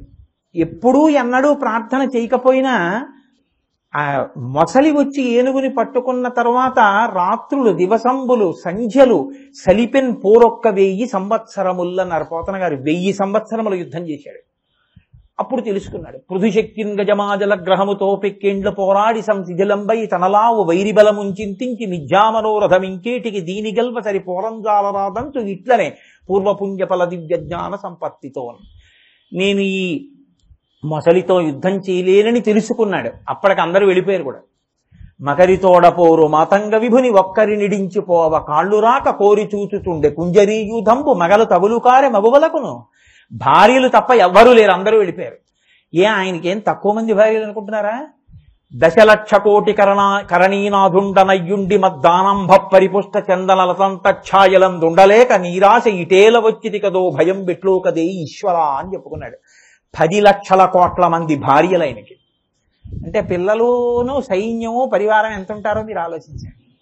ఈ 10 లక్షల కోట్ల మంది తోకలు వేస్తే మొసలు చచ్చిపోతుంది. కానీ వాళ్ళందరూ ఏం చేశారంటే గట్టెక్కారు. ఈయన ఒక్కడే యుద్ధం చేస్తున్నాడు. అప్పుడు యుద్ధం చేసి చేసి చేసి వీళ్ళందరినీ చూసి చూసి చూసి చూసి అనుకున్నాడు, ఊరే నా పిచ్చి తప్ప ఎవడు రాడరా, వచ్చేవాడు ఎవడైనా ఉన్నాడా అన్నప్పుడు ఆలోచన వచ్చింది. వచ్చి అన్నాడు, కలడందురు దీనులయడ కలడందురు పరమయోగి గణముల పాలిన్ కలడందురు అన్ని దిశలను కలడు కలండనడు వాడు కలడో లేడో అన్నాడు. ఉన్నాడు ఉన్నాడంటారు, ఒక ఆయన మీద మాత్రం అంటుంటారు ఆ మాట గురించి. ఈశ్వరుడు అన్నవాడు ఉన్నాడు అంటారు, కానీ ఆ ఉన్నాడన్నవాడు ఉన్నాడో లేడో అన్నాడు. ఆయన ఏం రాలేదు. సంశయాత్మ వినశ్యతి. నీకంత అపనమ్మకం ఉంటే నాకు ఎందుకన్నాడు. ఎప్పుడు పిలిచాడు? నేను ఒంట్లో ఓపికండగా పిలవలేదు. లావొక్కింతయు లేదు ధైర్యము విలోలంబయ్య ప్రాణంబుల ఠావుల్ దప్పెను మూర్ఛవచ్చ తనువుండస్సిన్ శ్రమంబయ్యడి నీవే తప్ప ఇతప్పరం బెరుగా మన్నింపందగున్ దీనునిన్ రావే ఈశ్వర కావవే వరద సంరక్షింపు భద్రాత్మక అని ప్రాణం పోయేటంతటి నీరసం వచ్చాక అప్పుడు పిలిచాడు. పిలిస్తే ఇప్పుడు నువ్వు పిలిస్తే నేను ఎందుకు రావాలి, ఎప్పుడన్నా దీపం అన్నా పెట్టావా అని ఆయన అడిగాడా? ఆయన ఏం అలా అనలేదు. ఆర్తితో ఉన్నాడని నమ్మి పిలిచాడు. అందున పోతన గారి భాగవతం చమత్కారం సంస్కృత భాగవతం కన్నా. నేను నమ్మి పిలుస్తున్నాను కాబట్టి నువ్వు ప్రహ్లాదుడికి వచ్చినట్టు ఎక్కడున్నవాడు అక్కడి నుంచి విష్ణువు అంతటా ఉన్నావు కాబట్టి రావడం కాదు. నువ్వు వచ్చేటప్పుడు నిన్ను నువ్వు మరిచిపోయి రావాలన్నాడు. కలుగడే నాపాలి కలివి సందేహింప కలివిలేములు లేక కలుగువాడు నాకడ్డబడరాడి నలిన సాధువులచే బడిడి సాధువుల కడ్డు బడిడివాడు చూడడే నాపాటు చూపుల చూడక చూచువారల కృప చూచువాడు లీలతో నామరాలింపడే మరగుల మొరలెరుంగుచు తన్ను మరగువాడు అన్నాడు. తనని తాను మరిచిపోయి రావాలన్నాడు. ఇప్పుడు ఆర్తితో గజేంద్రుడు నియమం పెట్టి పిలిచినా సరే షరతు పాటించి మరీ వచ్చాడు. అక్కడికక్కడ ప్రహ్లాదుడికి వచ్చినట్టు స్తంభంలోంచి వచ్చినట్టు రావచ్చు, కానీ అలా రాలేదు. నిన్ను నువ్వు మరిచి రావాలన్నాడు. కాబట్టి ఎక్కడో అల వైకుంఠపురంబులో నగరిలో ఆమూల సౌధంబుదాపల మందారవనంతరమృతధర ప్రాతేందుకంతోల్పలోత్పలవై అక్కడ ఆడుకుంటున్నటువంటి శ్రీ మహావిష్ణువు ఒక్కసారి సిరికింజప్పడు శంఖచక్రయుగముంచేదో ఈ సంధింపడే పరివారంబును జీరడభ్రగపతిన్ మన్నింపడాకర్ణికాంతరథం విల్లము చక్కనొత్తడు వివాద ప్రోద్ధిత శ్రీ కుచోపరి చలాంచలమైన వీడడు గజ ప్రాణావనోత్సాహి అయి. ఆర్తితో పిలిస్తే ఆనాడు వచ్చాడా లేదా? కాబట్టి ఆర్తో నన్ను నమ్మి పిలిస్తే వస్తానయా అని ఊరుకున్నాడా? వచ్చాడా? వచ్చాడు. జిజ్ఞాసు పక్కన పెట్టండి. అర్ధార్థి కొంతమంది కేవలం అభ్యున్నతి కొరకు, అంటే ఏదో సామ్రాజ్యము డబ్బు ఇలాంటి వాటి కోసం ఈశ్వరుణ్ణి సేవించిన వాళ్ళు ఉన్నారు. సుగ్రీవుడు అందులోకే వస్తాడు. ముందు రాజ్యం కోసమేగా రాముడి పక్కన చేరాడు. ఇచ్చాడా లేదా రాజ్యం? ఇచ్చాడు. కాబట్టి అర్ధార్థి జ్ఞానీచ, జ్ఞానులైన వారు శంకర భగవత్పాదుల వంటి మహాపురుషులు, శుకుని వంటి వారు, అలాగే సనక సనందనాదుల వంటి వారు, వాళ్ళందరూ కూడా ఈశ్వరుణ్ణి స్తోత్రం చేస్తారు. నిర్వికల్ప సమాధిలోంచి బయటికి వచ్చిన తర్వాత వాళ్ళు కూడా పరమేశ్వరుణ్ణి స్తోత్రం చేస్తూ ఉంటారు. కాబట్టి జ్ఞానీచ భరతర్షభ, కాబట్టి ఆర్తితో ఈశ్వరుణ్ణి ప్రార్థన చేయొచ్చు, అర్ధార్థి అయి ప్రార్థన చేయొచ్చు, జ్ఞాని అయి కూడా చేస్తుంటాడు. వాసుదేవ సర్వమితి అని నమ్మినవాడు కూడా, అనుభవించినవాడు కూడా చేస్తుంటాడు. జిజ్ఞాసు, ఇక్కడ మీరు కొంచెం జాగ్రత్తగా పట్టుకోవాలి. జిజ్ఞాసు అంటే ఎప్పుడూ కోరికలతో పిలిచేవాడు లేదా జ్ఞాని అయి పిలిచేవాడు కాడు. ఒక్క మనుష్య జన్మ పొందిన వాడికి మాత్రమే ఒక అధికారం. అసలు ఈశ్వరుడు ఎవరండి అని అడగగలిగినటువంటి జన్మ ఒక్క మనుష్య జన్మే. బుద్ధి వాడికే ఉంది కాబట్టి ఈశ్వరుడు ఎవరు, నేను ఎందుకు ఆరాధించాలి, ఆయన ఏం చేస్తుంటాడు, నేను ఎలా ఆయన్ని పొందాలి అని తెలుసుకోగలిగినటువంటి శక్తి ఉన్నవాడు మనుష్యుడు ఒక్కడే. కాబట్టి ఇప్పుడు అలా తెలుసుకోవాలని ప్రయత్నం చేసేవాడెవరో ఆయన్ని జిజ్ఞాసు అని పిలుస్తారు. ఇది ఉత్తమ లక్షణం. అంటే మనుష్య జన్మ ప్రయోజనాన్ని సాధించుకోవడంలో కష్టం వచ్చి ఈశ్వరుణ్ణి పిలిచారు, తప్పు కాదు. మీకు ఏదో కోరిక పుట్టి ఈశ్వరుణ్ణి పిలిచారు, తప్పు కాదు. జ్ఞాని అయి పిలిచారు కొంతమంది, తప్పు కాదు. కానీ జిజ్ఞాసువై ఈశ్వరుణ్ణి పిలవడం, ప్రార్థన చేయడం మనుష్య జన్మ యొక్క ప్రయోజనం. ఇది అడిగి తీరాలి. ఇదొక్కటి తప్ప మిగిలిన ముందు రెండు అడుగుతుంటారు సాధారణంగా. అర్ధార్థి ఆర్తో, ఆర్తితోనన్నా ప్రార్థన, ఏదో కష్టంలో ఉండిపోయి పిలవడం, లేకపోతే నాకు ఇది కావాలని పిలవడం. ఈ రెండూ కాకుండా ఈశ్వర ఇది ఇచ్చావు కాబట్టి కదా నాకు ఈ అదృష్టం, ఇది లేకపోతే ఈ అదృష్టం లేదే, నేను అసలు విందామంటే షట్పది విందామని 4 కుక్కలు వచ్చాయనుకోండి, పంపిస్తారా? పంపరు కదా. ఈ ఉపాధి అదృష్టం అండి. గడ్డి తిని ఆవు పాలు తయారు చేస్తాం, ఆ ఆవుని శివలింగం దగ్గరికి వెళ్ళి పాలు వదిలి అభిషేకం చేసుకునే అదృష్టం ఇస్తారా? పితికి మీరు చేసుకుంటారు అభిషేకం. మనుష్య జన్మకున్న గొప్పతనం ఏమిటంటే ఈ ఒక్క ఉపాధిలో ఉన్నంత కాలమే మీరు ఈశ్వరుణ్ణి తెలుసుకునే ప్రయత్నం చెయ్యగలరు. అలా చేసిన వాళ్ళని అనుగ్రహించడానికి నేను ఉన్నానన్నాడు ఆయన. అంటే ఇప్పుడు అనుగ్రహిస్తానంటే ఏమిటి చేస్తానని? తానెవరో తెలియచేస్తాననేనా? తానెవరో తెలియచేయడం అంటే ఏమిటి? నువ్వెవరో నీకు తెలియడమే. ఒరే నేనేనరా ఈశ్వరుణ్ణి, లోపల ఉన్న ఆత్మ నేనని తెలియగానే మీకు ఈశ్వరుడు తెలియబడతాడు. బ్రహ్మవిద్ బ్రహ్మైవ భవతి, బ్రహ్మము తెలిస్తే బ్రహ్మమే అవుతాడు. కాబట్టి ఇప్పుడు ఇది తెలియడానికి ప్రార్థన ఉప్పు బొమ్మ సముద్రంలోకి వెళ్ళినట్టు, చక్కెర బొమ్మ సముద్రంలోకి వెళ్ళినట్టు. ఇది ఈ ప్రార్థన సామాన్య స్థాయికైనా కన్నా పైన నిలబడింది. ఇప్పుడు ఈ ప్రార్థన చేస్తే అయితే మా కోరికలు తీరవండి అంటే, నువ్వు జిజ్ఞాసువు అయి ఈశ్వరుణ్ణి తెలుసుకునే ప్రయత్నంలో చేసినటువంటి కోరికల వలన అసలు నీకు కిందనున్న కోరికలు తీరకపోవడం అన్న సమస్య లేదు. గుమాస్తాగా ఉన్నవాడు ఆఫీసర్ గారి సంతకం పెట్టకూడదు, కానీ ఆఫీసర్గా ఉన్నవాడు గుమాస్తా పని చేసి సంతకం కూడా పెట్టేసుకోవచ్చు కదా. మీరు నన్ను పట్టుకోగలిగారో లేదో ఉద్యోగం చేసే వాళ్ళకి తెలుస్తుంది. గుమాస్తాగా ఉంటే నేనే ఉత్తరం రాసేసి జవాబు రాసేసి నేనే ఆఫీసర్ గారి సంతకం పెట్టకూడదు. యువర్స్ ఫెయిత్ఫుల్లీ రాసి స్టాంప్ వేసి ఆయన దగ్గర పెట్టాలి, ఆయన సంతకం పెట్టాలి. నేనే ఆఫీసర్ని అయ్యాను అనుకోండి, గుమాస్తా రాలేదు, ఇప్పుడు ఆయన రాలేదండి రాసేవాళ్ళు లేడని నేను కూర్చోక్కర్లేదు, నేనే రాసేసి యువర్స్ ఫెయిత్ఫుల్లీ స్టాంప్ వేసి నేనే సంతకం పెట్టి పంపించేయచ్చు. ఆఫీసర్ గుమాస్తా పని కూడా చేసేయచ్చు. అలా మేము ఎందుకు చేస్తామండి అన్నదానికి నా దగ్గర జవాబు లేదు, కానీ చేసేస్తే మాత్రం అభ్యంతరం లేదు. కానీ గుమాస్తా మాత్రం ఆఫీసర్ సంతకం చేయకూడదు. అయినప్పుడు మీరు జిజ్ఞాసు అయితే మీకు కింద ఉన్నటువంటి కోరికలు తీరవు అని మీరు ఎందుకు అనుకుంటున్నారా? కోరికలు తీరుతాయి. కాబట్టి ఇప్పుడు శంకర భగవత్పాదులు ఇచ్చినటువంటి ఈ ప్రార్థన ప్రత్యేకం ఎవరి కొరకు? జిజ్ఞాసువులైన వారి కొరకు అని స్పష్టంగా అందులో తెలుస్తుంది. ఇంత గొప్ప షట్పదీ స్తోత్రం ఆర్యావృత్తంలో రచన చేశారు శంకర భగవత్పాదులు. దీని గమ్మత్ ఏమిటంటే ప్రతి శ్లోకంలోనూ ఆయన ఒక వినూత్నమైనటువంటి ప్రయోగం చేశారు. మహాకవి శంకరాచార్యులు వారు, ఆయనలా రచన చెయ్యగలిగినటువంటి వారు చాలా తక్కువ మంది ఉంటారు. అటువంటి శంకర భగవత్పాదులు ఇచ్చినటువంటి షట్పదీ స్తోత్రంలో ఆయన మొట్టమొదటి శ్లోకాన్ని ప్రారంభం చేస్తూ ఒక మాట అంటారు. అవినయమపనయ విష్ణో దమయ మనః శమయ విషయ మృగతృష్ణాం భూతదయాం విస్తారయ తారయ సంసారసాగరతః. అంతే మొదటి శ్లోకం. ఎంత తేలికగా ఉంటుందంటే షట్పది మీకు చాలా విపరీతమైన ఒత్తులతో కానీ ఉచ్చారణకి కష్టం కానీ ఏముండదు. ఎందుకు అయినటువంటి స్తోత్రాన్ని ఇచ్చారో తెలుసా అండి? జిజ్ఞాసువు ఈ వయసున్నవాడై ఉండాలి అని లేదు. కోరికలు బాగా పెరగడానికి ఒక వయస్సు వస్తే కానీ ఉండదు. ఓ పసిపిల్లవాడు ఉన్నాడు అనుకోండి, వాడికి ఏముంటుందండి? మలమూత్రంబులతో మహాభయముతో మాతృస్థనాపేక్షతో చలమూర్ఖత్వముతో సదాభ్రమతతో చాంచల్య చిత్తంబుతో బరువైనట్టి కపజ్వర గ్రహ మహాబాల్యామయ శ్రేణితో కలనైనంతమ చింతలేక చెడితిన్ కామ్యార్థినై శంకర.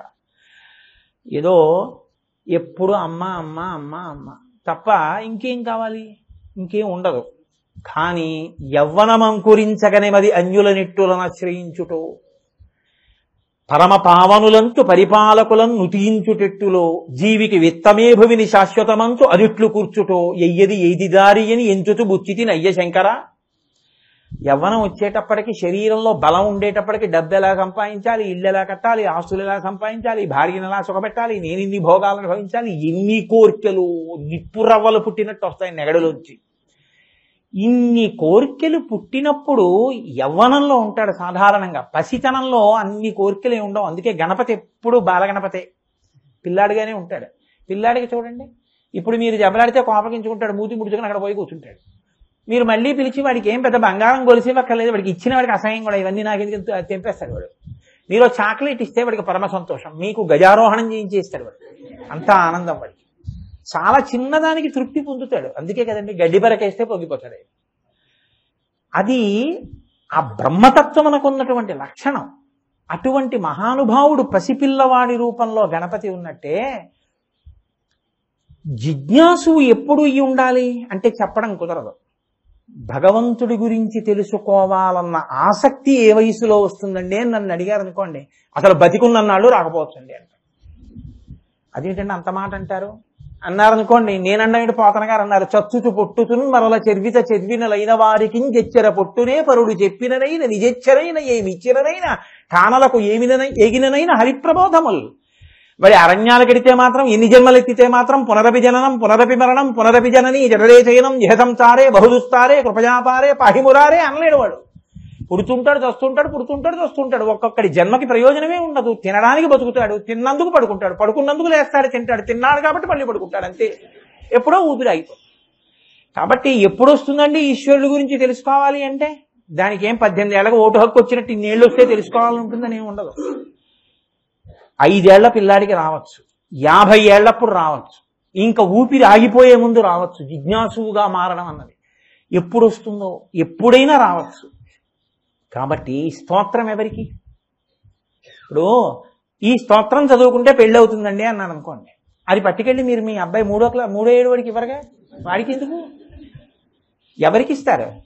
ఏదో పెళ్ళి అవ్వలసిన వయసు ఉండి ఇంకా పెళ్ళి అవ్వకపోతే ఆ స్తోత్రం ఇచ్చి చదువుకోమంటారు. జిజ్ఞాసు అవ్వడానికి మీరు జిజ్ఞాసు అవుతారండి, ఈశ్వరుడు గురించి తెలుసుకోవాలన్న కుతూహలం కలుగుతుంది అని నేను అన్నాను అనుకోండి. ఇప్పుడు ఎవరు చదవాలి ఈ స్తోత్రం? ఎవరు చేయాలి ఈ ప్రార్థన? ఈ శరీరం ఉన్న ఎవరైనా చదవాలి కదా. కాబట్టి ఇప్పుడు శంకర భగవత్పాదులు ఇచ్చిన ఈ స్తోత్రం, ఈ ప్రార్థన ఎవరికి?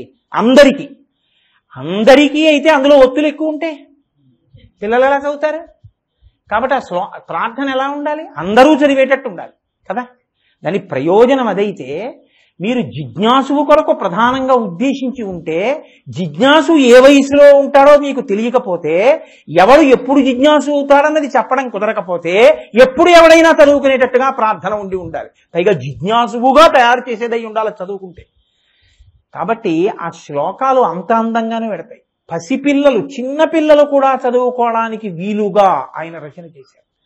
శంకరులకి చేతకాక ఆయన తలుచుకుంటే ఎంత పెద్ద పెద్ద శిఖరిణీ వృత్తంలో శ్లోకాలు వేశారు ఆయన. సౌందర్యలహరంతా శిఖరిణి. అటువంటి శ్లోకరచన చేయగలిగినటువంటి శంకర భగవత్పాదులు ఇంత చక్కటి స్తోత్రాన్ని అందించడానికి కారణం, మనుష్య జన్మ ప్రయోజనం అందరూ పొందడానికి వీలుగా తాను ఉపకారం చెయ్యాలి జగద్గురువుగా. ఇది వారి యొక్క కర్తవ్యతానిష్ట. అందుకని అవినయమపనయ విష్ణో, ఆయన ప్రార్థనలో అడిగిన మొట్టమొదటి మాట అవినయమపనయ విష్ణో. ఇప్పుడు ఈ స్తోత్రం ఎవరిని ఉద్దేశించి చేస్తున్నారు? ఏదో ఒక రూపాన్ని అడగాలి కదండి. మీతో నేను అన్నానుగా, చక్కెర బొమ్మగా సముద్రంలోకి వెళ్ళినట్టు మీరు ఒక రూపం మీద దృష్టి పెడితే క్రమంగా రూపాన్ని చూసి చూసి చూసి చూసి చూసి చూసి మీకు ఈ రూపం ఏమవుతుంది? అంతటా కనపడడం మొదలెడుతుంది. పూజామందిరంలోనే నా ఈశ్వరుడు ఉన్నాడండి అని నేను అన్నాను అనుకోండి, నా భక్తి ఒక స్థాయిలో ఉన్నట్టు. నేను ఎవరిని అర్చిస్తానో, నేను ఎవరిని పూజిస్తానో వాడు నాకు అంతటా కనపడుతున్నాడు అనుకోండి. నమశ్చోరాయ చ శిష్ప్యాయ చ భీమ్యాయ చ శకత్యాయ చ ప్రవాహ్యాయ చ. ప్రవాహంలో, మెరుపులో, మేఘంలో, విద్యుత్తులో, దొంగలో, వడ్రంగిలో, పిల్లాడిలో, లోహంలో, తేనెలో, పంచదారలో, ఎక్కడ చూసినా నాకు ఆ శివుడే కనపడుతున్నాడు అనుకోండి. ఉదయగ్రామము పానవట్టము అభిషేకో తత్ప్రవాహంబు వాద్ది దరిధ్వంతము ధూపధూమము జలద్వీప ప్రభారాశి కౌముది తారానివహంబులద్భుత సుమంబులుగా సమోదూత సఖ్యతమై సీత గభస్తి బింబ శివలింగం బొప్పె ప్రాచీదిశన్ అన్నాడు తన మహానుభావుడు ధూర్జటి కాళహస్తీశ్వర మహాత్యంలో. అంతటా నాకు శివలింగం ఒకటే కనపడుతోంది, నాకు ఇంకేం కనపట్టలేదు అన్నాడు. ఆ స్థితిలో మీకు ఎవరిని చూసినా ఈశ్వరుడే కనపడుతున్నాడు అనుకోండి, ఇప్పుడు మీ భక్తి పండిందని గుర్తు కదండి. ఇప్పుడు మీరు ఏ రూపాన్ని పట్టుకుని పూజ చేస్తున్నారో ఆ రూపమే అందరిలో కనపడుతోంది అనుకోండి, మీ భక్తి పండుతోందని గుర్తు. మీరు ఎవరి మీద కోపడతారు? మీరు ద్వేషించడానికి ఏముంది లోకంలో? మీకు అంతటా కృష్ణుడే. ఈ స్థితి నోటితో చెప్పినంత తేలిక మాత్రం కాదు సుమండి. రామకృష్ణ పరమహంస శిష్యుడొకడు వీధి వెంట వెళ్ళిపోతుంటే ఒక ఐశ్వర్యవంతుడు ఆవుని కొడుతున్నాడు. ఆయన గబగబా వెళ్ళన్నాడు, చెయ్యడ్డు పెట్టి, తప్పయా ఆవుని కొట్టకూడదన్నాడు. నిన్ను కొట్టమంటావా అన్నాడు. కొట్టండి, ఆవుని కొట్టడం మానేసేటట్టయితే నన్ను కొట్టండి అన్నాడు. చాలా గట్టిగా కొట్టాడు. ఆయన స్పృహ తప్పి పడిపోయాడు. అటుగా వెళ్ళిపోతున్న మిగిలిన శిష్యులు చూసి, అయ్యయ్యో ఇలా కొట్టేశాడు, పడిపోయాడు ఈయనని చెప్పి ఈయన్ని తీసుకెళ్లి ఆశ్రమానికి పడుకోబెట్టి నీళ్లు చల్లారు. కొంచెం తెలివి వచ్చింది. కాసిన పాలు తాగని గోరువెచ్చటి పాలు పట్టించారు, తాగాడు. ఎవరు కొట్టారు నిన్ను ఇలా అన్నాడు. అంటే ఆయన అన్నాడు, ఆ శిష్యుడు, ఏ ఈశ్వరుడు మీ రూపంలో ఉండి గుక్కెడు పాలిచ్చాడో ఆ ఈశ్వరుడే ఆ రూపంలో ఉండి కొట్టాడు. గోడ దాటడం కోసమని తనకి ఉపకరించినటువంటి ఆ కర్రని యువతల పక్కకి వదిలేసి తాను గోడకి అవతల పక్కకు పడిపోతాడు. అంతేకాని ఓ కర్ర ఇంత దూరం నాతో వచ్చావు, నేను పైకెక్కడానికి సాయపడ్డావు, నేను గోడ దాటడానికి ఉపయోగపడ్డావు, నిన్ను వదిలి వెళ్ళిపోతే నేను కృతజ్ఞుడు అయిపోతాను, నువ్వు రా అని కర్ర పట్టుకెళ్లే ప్రయత్నం చేస్తే మళ్ళీ ఇటే పడిపోతాడు కదా. మీరు ఒక మూర్తిని పట్టుకోవడం అన్నది ఎంతసేపు అంటే అంతటా వాడే ఉన్నాడని తెలుసుకునేంత వరకే, అంతేకాని ఇదే ఈశ్వరుడు అని చెప్పడానికి కాదు. ఇదే ఈశ్వరుడు కాడు, అంతటా అదే అనడానికి అది పనికొస్తుంది. ఇది ఉపాసన. కాబట్టి ఇప్పుడు షట్పదిలో మీరు ఎవరిని పూజిస్తున్నారో ఆ మాట మీరు అనడానికి బెంగెట్టేసుకుని మేము అనకూడదండి ఆ మాట అనకూడదు. ఆ స్వరూపం అంతటా వ్యాపించినదై ఉన్నది అది. అందుకే విష్ణు అంటూ మొదలెట్టారు. ఆయన ఎవరిని సంబోధించి మొదలుపెట్టారు? విష్ణు అంటే వ్యాపకత్వము కలిగినవాడు, అంతటా నిండి నిబిడీకృతమై ఉన్నవాడు. నేను మీతో మనవి చేశానే, ఒక బంగారమే ఆభరణములైనట్టు ఆ ఒక్క ఈశ్వరుడే ఇన్నిగా ఉన్నాడు. కానీ ఆ ఒక్కడే ఉంటే ఇన్నిగా కనపడడానికి కారణం మాయ. ఈ మాయ తొలగడానికి ఆయన కాళ్ళు పట్టుకుంటున్నారు. కాబట్టి ముందు అసలు సంబోధన ఎవరిని? విష్ణు. ఇప్పుడు ప్రార్థన కాబట్టి మీరు అడగాలి ఆయన ఏదో ఒకటి. ఏమడుగుతున్నారు శంకరులు? మొదట ఇది మీరు జాగ్రత్తగా పట్టుకోవాలి. జిజ్ఞాసు చెయ్యడానికి వీలైన గొప్ప ప్రార్థన ఇది. కాబట్టి ఇప్పుడు ముందు ఏం అడగాలి? నాకెప్పుడు ఈ శరీరం ఉండేట్టు చూడు, ఆరోగ్యం ఉండేట్టు చూడు, మంచి పిల్లలు పుట్టేటట్టు చూడు. ఇవన్నీ అర్థార్థి వాళ్ళలో పెడతారు. ఇప్పుడు ఆయన అంటున్నారు, అసలు నీకు మనుష్య జన్మ యొక్క ప్రయోజనం సిద్ధించడానికి ముందు ఏది ఉండాలో దాన్ని అడగడం నేర్పుతున్నాడు. నువ్వు ఇలా చేసుకో అన్నారు అనుకోండి, మీరంత పెద్దవారు ఏంటంటమ్మా కదండి. అందుకని ఆయనే చేస్తున్నానంటారు. ఇది శంకరుల ఔదార్యం. కాబట్టి ఆయన అన్నారు అవినయమపనయ విష్ణు. ముందు విష్ణుమూర్తిని పిలిచాడు. విష్ణు భగవానుణ్ణి విష్ణు స్వరూపంగా ఈశ్వరుణ్ణి ఆయన అర్థిస్తున్నాడు. ఇక్కడ విష్ణు అని నేను అన్నప్పుడు మళ్ళీ ఒక అనుమానం ఉంటుంది. జ్ఞానమిచ్చేత్ మహేశ్వర, జ్ఞానదాత మహేశ్వర. లోకంలో ఏదో అదేంటి, మనకి ఆరోగ్యం కావాలనుకోండి, ఆరోగ్యం భాస్కరాది చేత్, సూర్యుడికి రోజు నమస్కారం చేస్తే ఆరోగ్యం కలుగుతుంది. సూర్యుడికి నమస్కారం చేయడం అంటే 8ంటికి చేయడం కాదు. కృతఘ్నఘ్నాయ దేవాయ జ్యోతిషాం పతయే నమః. ఇప్పుడు నేను సభకు వచ్చేటప్పటికి మీరు వచ్చారనుకోండి, మర్యాద. మీ అందరు వచ్చే వరకు నేను కూర్చున్నాను అనుకోండి, కొంచెం తేడాగా ఉంటుంది అదేదో కదా. అలాగే సూర్యుడు వేళ పట్టున వచ్చేస్తుంటే ఆయన కన్నా ముందు మీరు ఆయనకి నమస్కరించడానికి యోగ్యంగా ఉండి నమస్కరిస్తే సూర్యుడికి నమస్కరించినట్టు. అంటే మీరు స్నానాదులు పూర్తి చేసుకుని సూర్యోదయం అవుతుంటే సూర్యబింబాన్ని చూసి ఈ మాంసనేత్రముతో చూడగలిగిన ఏకైక ఈశ్వర స్వరూపం తండ్రి నీకు నమస్కారం అని మీరు ఆర్తితో నమస్కరిస్తే ఆయన మీకు ఆరోగ్యాన్ని ఇస్తాడు. అంతేగాని 8ంటికి లేచి 9ంటికి నమస్కారం పెడతానంటే, కృతఘ్నఘ్నాయ దేవాయ, కృతఘ్నుడివి కనుక ఆయన వచ్చినా లేవలేదు కాబట్టి బాగుతూనే ఉంటాడు కదండి. అప్పుడు మళ్ళీ వరుణయాగాలు అవి చేసుకోవాలి. కాబట్టి ఇది జిజ్ఞాసు చెప్పవలసినటువంటి శ్లోకాలు కదా ఇప్పుడు శంకరాచార్యులు వారు ఇస్తున్నవి. కాబట్టి ఆయన ముందడిగినది ఏదంటే అవినయమపనయ విష్ణో. మరి ఆరోగ్యం సూర్యుడిచ్చినట్టు జ్ఞానాన్ని శివుడిచ్చినట్టు కదా చెప్తారు. మరి విష్ణువుని జ్ఞానం ఇమ్మని ఎలా అడుగుతున్నారు? జిజ్ఞాసువు అడిగేది జ్ఞానాన్ని కదా, ఈశ్వరుడు గురించి తెలుసుకునేటటువంటి శక్తిని కదా. దానికి శివుణ్ణి ప్రార్థన చెయ్యాలి కానీ విష్ణువుని ప్రార్థించడం ఏమిటి? అంటే శివకేశవులని 2 లేవు, ఉన్నది ఒక్కటేనే కదా నేను తలగొట్టుకుంటున్నది.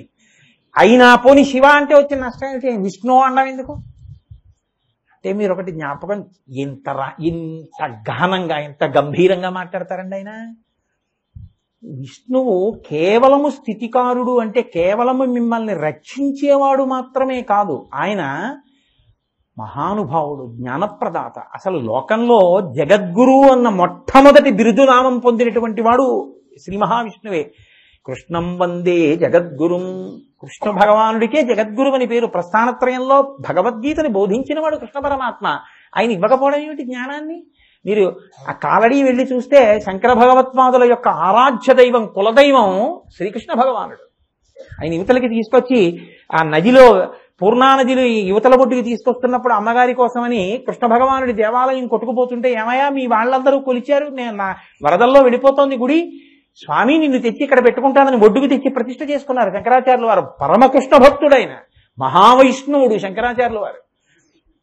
అటువంటి అసలు శంకరాచార్యుల వారి జీవితంలో చేసిన మొట్టమొదటి స్తోత్రమే కనకధార, లక్ష్మీదేవిని ఉద్దేశించి చేసింది. ఇచ్చిన ప్రార్థనల్లో మకుటాయమానం షట్పది కృష్ణ శ్రీ మహావిష్ణువుని ఉద్దేశించి చేసింది. కాబట్టి కృష్ణుడిగా జ్ఞానం ఇచ్చినవాడు విష్ణువుగా మీకు జ్ఞానం ఇవ్వడని ఎందుకు అనుకుంటున్నారు? విష్ణువేగా కృష్ణుడు అయినప్పుడు మీకు ఎందుకు ఇవ్వరు? నారాయణ సమారంభాం శంకరాచార్య మధ్యమాం అస్మదాచార్య పర్యంతాం వందే గురు పరంపరాం అని చెప్తున్నావా లేదా? పైగా నారాయణుడు వ్యాసుడే కదా వేద విభాగం అంతా చేసినవాడు. రేపు గురు పూర్ణిమ అంటే ఏమిటి? గురు పూర్ణిమ నాడు చేసేటటువంటి పూజ వ్యాస భగవానుడికే చేస్తారు, అందుకే దానికి వ్యాస పూర్ణిమ అని పేరు. కాబట్టి అటువంటి వ్యాస భగవానుడిగా వచ్చినవాడు శ్రీ మహావిష్ణువే. కాబట్టి ఆయన మీకు ఈ జ్ఞానం ఇవ్వగలడు. కాబట్టి విష్ణువుని పిలిచి ప్రార్థన చేస్తున్నారు ఆయన. ఇందులో అరమరిక లేదు, చక్కగా నువ్వు ఇలా చెయ్యి మనకి నేర్పుతున్నారు. ముందు ఏం కావాలని అడుగుతావో తెలుసా? అవినయ అపనయ, అవినయమును దూరము చెయ్యి. ఎంత పెద్ద మాట అండి అది. నిజంగా నాకు వినయమును ఇయ్యి అని అడగలేదు. వినయమును ఇయ్యి అంటే ఏమిటి? దాని అర్థం లేదనే కదా. నాకు వినయాన్ని కటాక్షించు అంటే నాకు వినయం లేదు అనే కదా.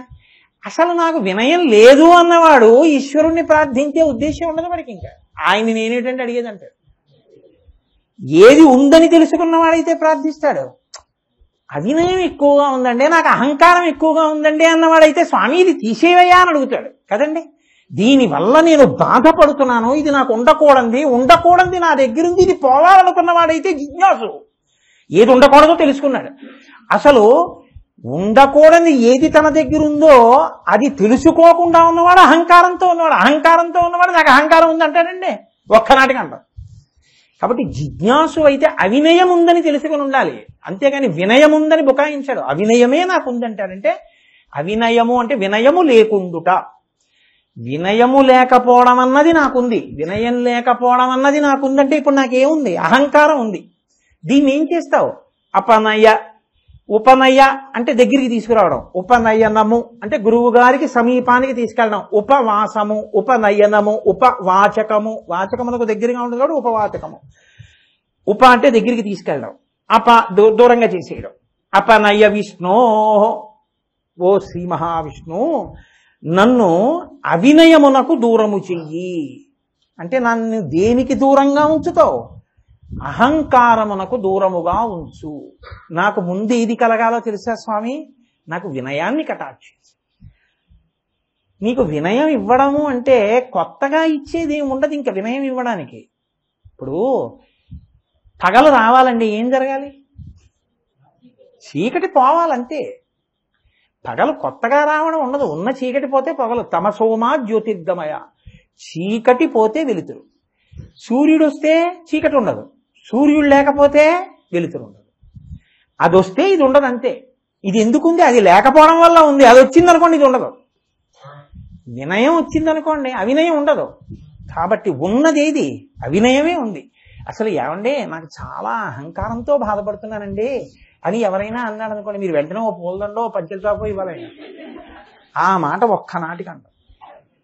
ఎవ్వరు చెప్పినా అందులో మీరు పొరపాటునో గ్రహపాటునో భగవంతుడి గురించి ప్రసంగాలు చేస్తే మీకు వచ్చి చెప్పేవన్నీ అవే ఉంటాయి. ఏం చెప్తారు? మేమండి గుడి కట్టాం, మేమండి ఏడాదికి 2 బస్తాలు ధాన్యం ఇస్తాం. నువ్వు బతికున్న నాళ్ళు అన్నం పెట్టాడు ఈశ్వరుడు, మరి దానికి ఏం చెప్తావు? లేకపోతే నేనండి అక్కడ ఫోటో పెట్టించాను, నేను ఇక్కడ మెట్లు కట్టించాను, నేను ఇక్కడ పేరు రాయించాను. ఎప్పుడు నీ చేశా అనేవాడే కానీ అయ్యా నాకు నాది ఏముందండి ప్రపంచంలో, నేనంటూ చేసింది ఏమీ లేదు, కానీ నాకు ఎంత అహంకారం నాదని, ఈ అహంకారం పోవడానికి ఏమైనా మార్గం ఉందా అండి అని అడిగేవాడు మీకు ఎక్కడా కనపడ్డాడు.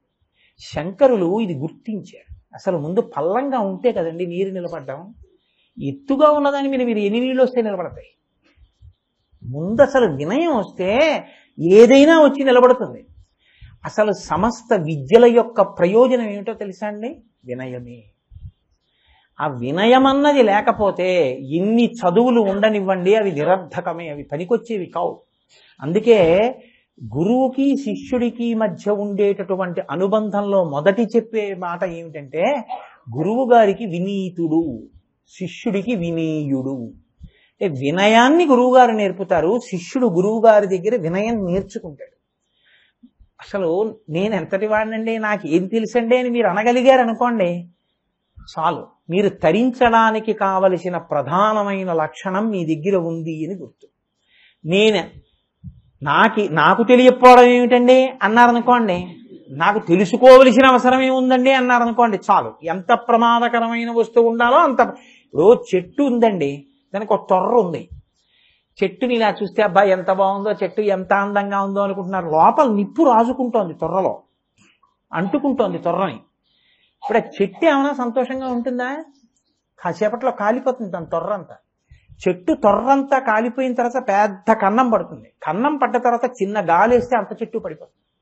ఎంత పెద్ద చెట్టు తొర్రలోనైనా ఎండిపోయాక మంట ప్రారంభమైన తర్వాత చెట్టు ఎంత ప్రమాదకరమో, ఏ కారణం చేత మీలో అహంకారం ప్రవేశించినా అది పడిపోతున్న చెట్టు తప్ప అది పనికొచ్చే చెట్టు కాదు. ఇంకా ముందుండవలసింది ఏది అంటే వినయమే. అవినయమపనయ, ఈశ్వర నాకు అవినయాన్ని తీసేసి. అవినయాన్ని తీసేస్తే ఏమిటి? వినయమే ఉంటుంది. ఇంకా కొత్తగా మీకు ఇచ్చేది ఏమి ఉండదు. మనుష్యుడిగా మీకు మిగిలేది ఏమిటంటే వినయమే. కానీ అది లేదు, నాకు అవినయం ఉంది దాని పక్కన. అది ఉండిపోతోంది, ఇది వెళ్ళిపోతోంది. అందుకని ఈశ్వర నాకు ఆ వినయమును కృప చెయ్యి. రామకృష్ణ పరమహంస నాకు చాలా చాలా ఇష్టమైనటువంటి వాటిల్లో అదొకటి. ఆయన ఎప్పుడూ ఒక మాట చెప్తుండేవారు, ఎద్దు హంబా అని అరుస్తుంది. బెంగాలీ భాషలో హంబా అంటే నేను అని అర్థం. హంబా అంటే నేను, నేను అహంకారం కదండి. నేను నేను అన్నందుకుట దాన్ని కర్ర పెట్టి కొట్టి, కౌన్సి కర్ర అంటారు, అది పెట్టి కొట్టి బండి కడతారు. దానికి పుండు కూడా ఎక్కడా పుట్టకూడదన్నట్టుగా ఇక్కడ పుడుతుంది. పుట్టి అది కూడా ఇంత పెద్ద పుండు అవుతుంది. అక్కడ పుండు పుడితే ఎద్దుకుండే బాధ ఏమిటంటే తోక అందదు కాకిని తోలడానికి. అది ఇలాగే అనాలి, కాకిని తోలడానికి. ఇలా అంటే పుండు నొప్పి. తోలుకుందామంటే తోక అందదు. కాకి అక్కడే అందదు. కాకి అక్కడే చక్కగా మూపురం మీద కూర్చుని ఎద్దు పుండు కాకి నిప్పారి పొడుచుకుని మాంసం తింటుంది. ఎంత బాధపడుతుందో. ఆ పుండుని పక్కకి ఒత్తిగిలించి బండి కడతారు. అది నడుస్తుంటే పుండు కాడి కిందకి ఎడుతుంటుంది. ఎంత పోటో. నడవలేక ఇలా మెడ కదుపుకుందామంటే ఆ పుండు ఒరుసుకుపోతుంటుంది. తోక మిలిపెడుతుంటాడు. పైన బరువు, ముందు లాగాలి. ఎంత క్లేశపడుతుందో. ఎప్పుడు తీస్తాడా ఈ కాడిని. హంబా అంటూనే ఉంటుంది. ఇంకా నేను అన్నావు కదా, తోక కూడా మిలిపెడతాడు. చిట్ట చివర యజమాని అయోగ్యుడైతే ఇక బండి కట్టలేకపో, ఇంకా దానికి ఆఖరి లక్షణం ఏమిటంటే అసలు లేవదు భూమి నుంచి. మీరు ఏం చెయ్యండి లేవదు. లేవకపోతే ఇది లేవట్లేదని తీసుకెళ్ళి ఎవరికి అమ్మకూడదో వాళ్ళకి అమ్మేస్తారు.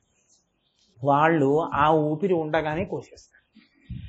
కోసేసేటప్పుడు కూడా అంబా అంది, ఇంకా అంది. అన్నందుకు ఏం చేశారంటే దాని తోలు ఒలిచి డప్పు కట్టారు. డప్పు కట్టి మంట దగ్గరికి తీసుకెళ్లి పెట్టారు. డప్పు మోగించే ముందు ఆ తాటాకు వెలిగించి మంట దగ్గర పెడతారు. పెట్టి కొట్టారు. ఇంకా ఢామ్ ఢామ్ ఢామ్ అంది. అబ్బాయి దీనికి బుద్ధి రాలేదన్నారు. తోలు ఒలిచి చెప్పు కుట్టి కాలు కింద పెట్టారు. కిర్ర్ కిర్ర్ కిర్ర్ అంది. ఇంకా బుద్ధి రాలేదని నరాల్ని తీసి ఒక పెద్ద దండి కట్టి దూదికేసి అప్పుడు కొట్టారు. అప్పుడు ఆ ఎద్దు నరం తూహు తూహు నువ్వు నువ్వు అంది. అప్పుడు మారింది జన్మ అన్నారు పరమహంస. నేను అని ఏమిటి నువ్వు సాధించింది? ఇవాళ ఊపిరి ఆగిపోతే రేపు పొద్దున్న తీసుకెళ్లి 4 కట్టెల్లో బారేసి ఓ చాపలో చుట్టి ఎంత ఐశ్వర్యవంతుడైనా మహా అయితే దేశాల్ని పరిపాలించిన వాడైతే గంధపు చెక్కల్లో కాలిపోతాడు, పేదవాడైతే చింతకర్రల్లో కాలిపోతాడు. ఏదైతే నీటి కాలిపోవడానికి ఒకటే కదా. పీల్చేవాడికి సుఖమేమో కానీ అదేనా పీలుస్తారు. అప్పుడు ఎవరన్నా వెళ్ళి బాగుందంటే గంధపు చెక్కలతో కాలుస్తారు. అది ఉండదు. మరి ఈ పాటి దానికి దేనికి అల్లరి? ఎందుకు అన్ని మాటలు ఇలా చూపించి నేనని అహంకరిస్తావు? అలా అనకు. ఈశ్వరుడు నీకు ఏ విభూతిని కృప చేశాడో దాన్ని ఇది ఈశ్వరానుగ్రహం అని ఈశ్వర చైతన్య దర్శనం చెయ్యి. నువ్వు లెక్కలు నేర్చుకుంటున్నావు, ఎక్కని చదువుతున్నావు. 12 పదులు 120, 13 పదులు 130. అబ్బా ఇంత పెరుగుతోందే. మరి ఎంత పెరుగుతుందో చెప్పడానికి సాధ్యం కాదని చెప్పి అత్యతిష్ట దశాంగుళం అని పెరిగిపోయినటువంటి పరమాత్మ స్వరూపం నా లెక్కలకు అందేదా అని నువ్వు ఎంత పెద్ద గణిత శాస్త్రజ్ఞుడవైనా అనగలిగితే నీకు వినయం. నువ్వు పెద్ద భౌగోళిక శాస్త్రవేత్త అయ్యావు. పర్వతాలు, మైదానాలు, పెద్ద పెద్ద పీఠభూములు అన్నిటినీ చూస్తూ ఇదంతా ఈశ్వర విలాసం అనగలిగావు. ఇప్పుడు నీ చదువుకు ఒక సార్థకత. నువ్వు పెద్ద సంగీత విద్వాంసుడు అయ్యావు. సరిగమ పదని సానిదపమ గరిస, ఆరోహణ అవరోహణ. ఈశ్వరుడి దగ్గర నుంచి ఇలా విడిపోయాను, ప్రయత్నంతో మళ్ళీ ఇలా కలుస్తున్నానని నాదోపాసన చేశావు. నీ సంగీతానికి ఒక సార్థకత. నీకో శ్లోకం చదువుకోవడం వచ్చు. శ్లోకం చదువుకుని దాని తత్వంతో నీ అహంకారాన్ని పోగొట్టుకుంటున్నావు. నీ చదువుకో సార్థకత. ఇది దర్శించకుండా నాకు ఎక్కాలొచ్చు అన్నావు. అదే అవినయం. నీకెక్కాలి తినేడు నీ బుర్ర. నీకు ఏది అసలు నీ బుద్ధి కంటదో అది అందుకునే ప్రయత్నం నువ్వు చేయలేదు. ఒకటి ఉంది, దాని కృపచేత నాకు ఇది భాషిస్తోంది తప్ప ఆ అనుగ్రహం లేని నాడు నాకు అందదన్న మాట నువ్వు అనగలిగితే నీలో వినయము తప్ప అసలు అవినయము ఉండేటటువంటి అవకాశమే లేదు. కాబట్టి శంకరులు అంటారు అవినయమపనయ విష్ణు. శంకరులు సామాన్యమైన ప్రజ్ఞ ఉన్నవారేం కాదు కదండి. మహానుభావుడు శంకరాచార్యులు వారంటే ఆయనతో సమానమైనటువంటి వ్యక్తి మనం ఇంకొకరిని చెప్పడం కష్టం. అంతటి ప్రతిభావ్యుత్పత్తులున్న మహాపురుషుడైన అటువంటి వారు సౌందర్యలహరి చేస్తూ దృశాద్రాఘీయస్యాదరదళిత నీలోత్పల రుచా దవీయాంసం దీనం స్నపయ కృపయా మామపి శివే చెప్పుకున్నారు. మాం అపి అమ్మ నన్ను కూడా ఉద్ధరించమ్మా అన్నారు. శివానందలహరి చేస్తూ స్మృతౌ శాస్త్రే వైద్యే శకున కవిత గాన పండితౌ పురాణే మంత్రే వా స్తుతి నటన హాస్యేష్వతితుర కమర్థం రాజ్యాం ప్రీతిర్భవతి మయి కోహం పశుపతే పశుం మాం సర్వజ్ఞ ప్రథిత కృపయా పలయ విభో అని చెప్పుకున్నారు. ఈశ్వర నాకు స్మృతులు తెలుసా, శాస్త్రాలు తెలుసా, వైద్యం తెలుసా, శకున శాస్త్రం తెలుసా, పాటలు పాడడం వచ్చా, నన్ను రాజులు ఎందుకు మెచ్చుకుంటారు? ఏమీ రానివాడిని పశువని కదా అంటారు. విద్యావిహీన పశు. ఈశ్వర నేను పశువుని, నువ్వో పశుపతివి. మన ఇద్దరికీ అనుబంధం చాలదా తండ్రి, నన్ను ఉద్ధరించన్నాడు. ఇన్ని తెలుసున్న శంకరులు, అహం బ్రహ్మాస్మి స్థాయిలో నిలబడిన శంకరులు పశుమాం సర్వజ్ఞ అన్నారు. ఇది ఆయన యొక్క వినయం. సౌందర్యలహరి లాంటి మంత్రశాస్త్రం, సౌందర్యలహరి లాంటి స్తోత్రం, రామాయణాంతర్గత సుందరకాండ, సౌందర్యలహరి ఈ రెండూ కాకుండా సౌందర్యాన్ని చెప్పే మూడో స్థానం లేదంటారు పెద్దలు. అటువంటి శంకర భగవత్పాదులు సౌందర్యలహరి అంతా చేసి చిట్ట చివరన్నారు, ప్రదీప జ్వాలాభిర్దివసకర నీరాజన విధి సుధాసూతే అని, సుధాసూతే చంద్రోపల జలల వైరధ్యరచన స్వకీయైరంబోభిస్సలిల నిధి సాహిత్యకరణం.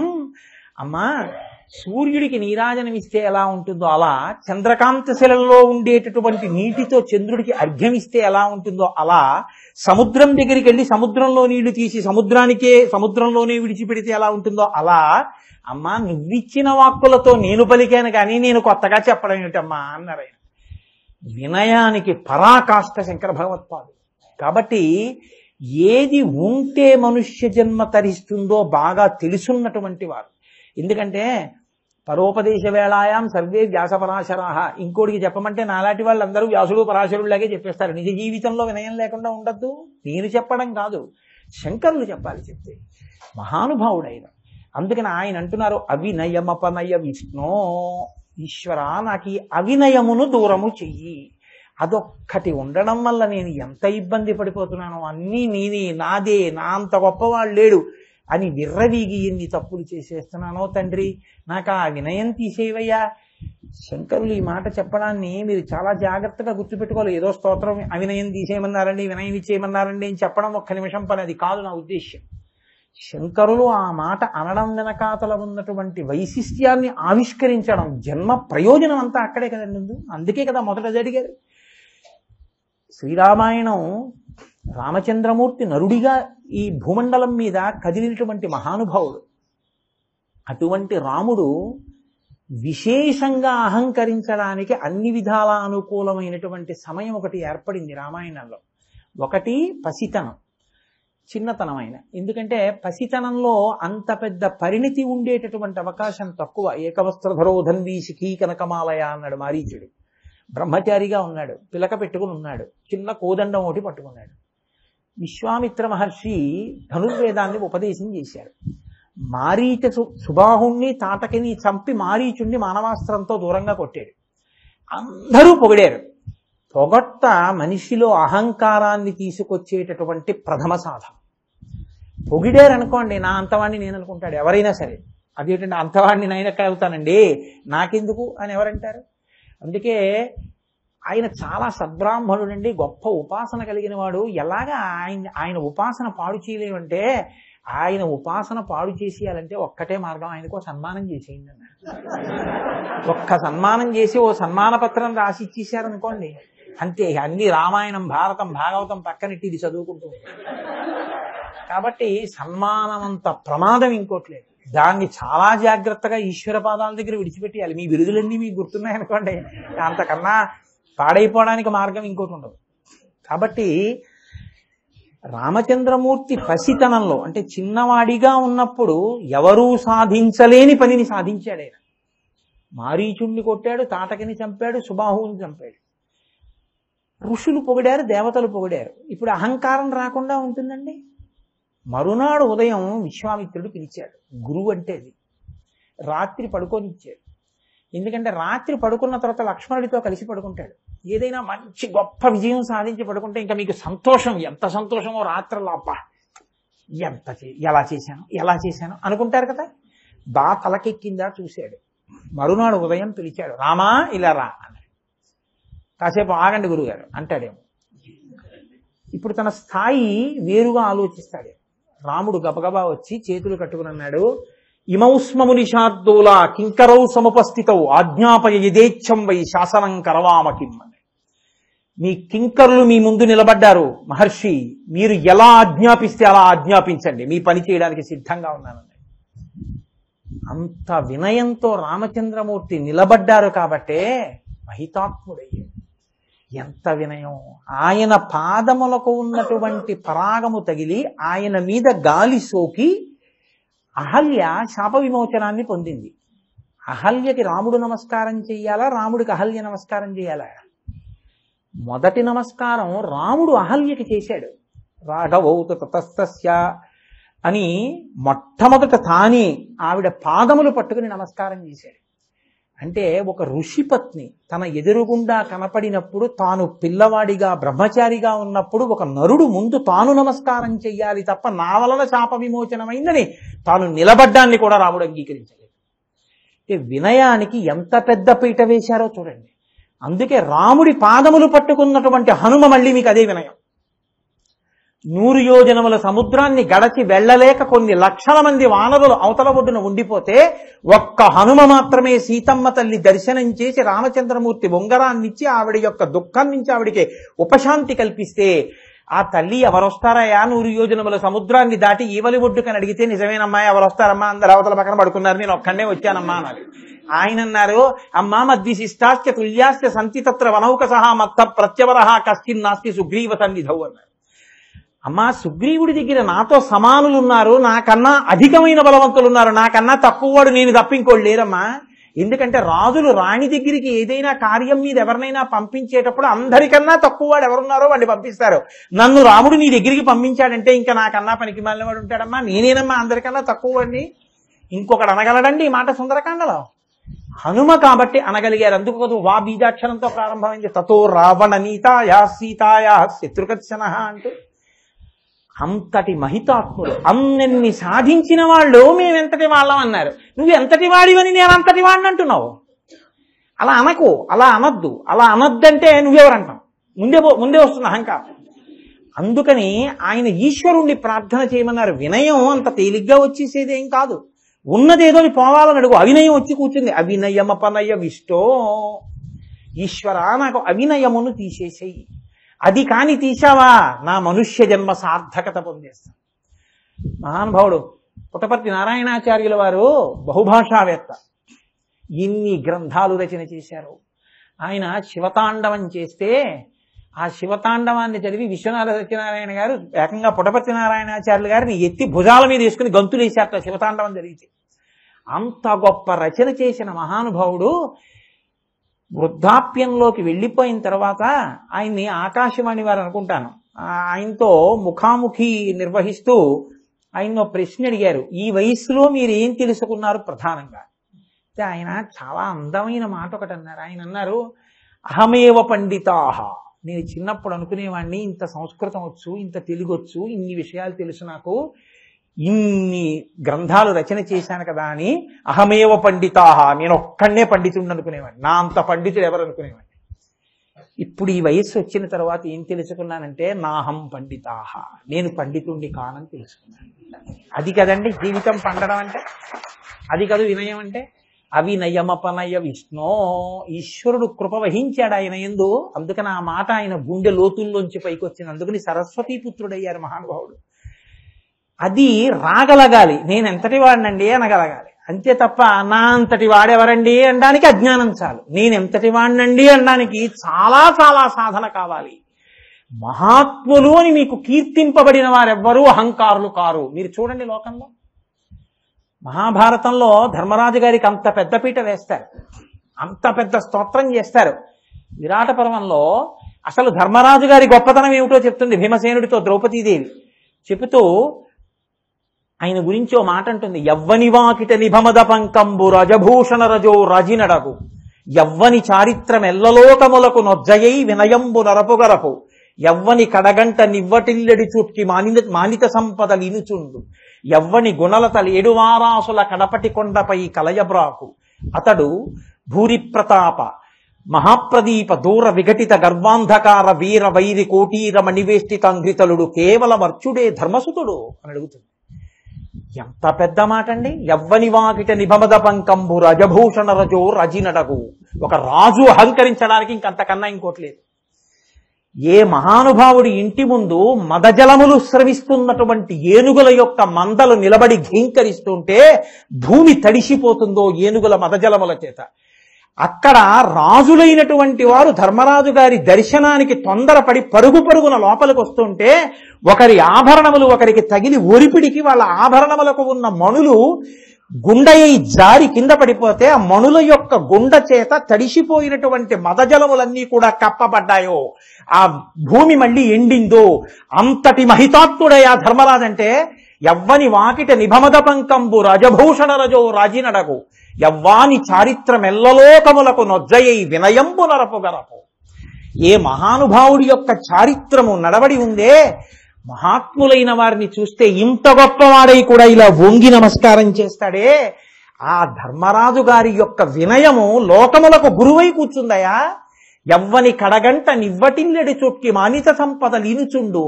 ఆయన ఇలా కడగంట చూస్తే చాలు ఐశ్వర్యం కలుగుతుంది.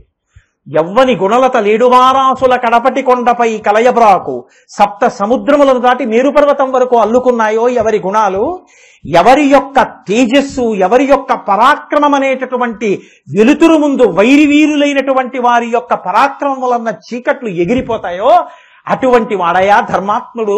ధర్మరాజంటే కేవలం అర్జునుడు అనుకుంటున్నావా భీమసేన అని అడిగింది ఆవిడే.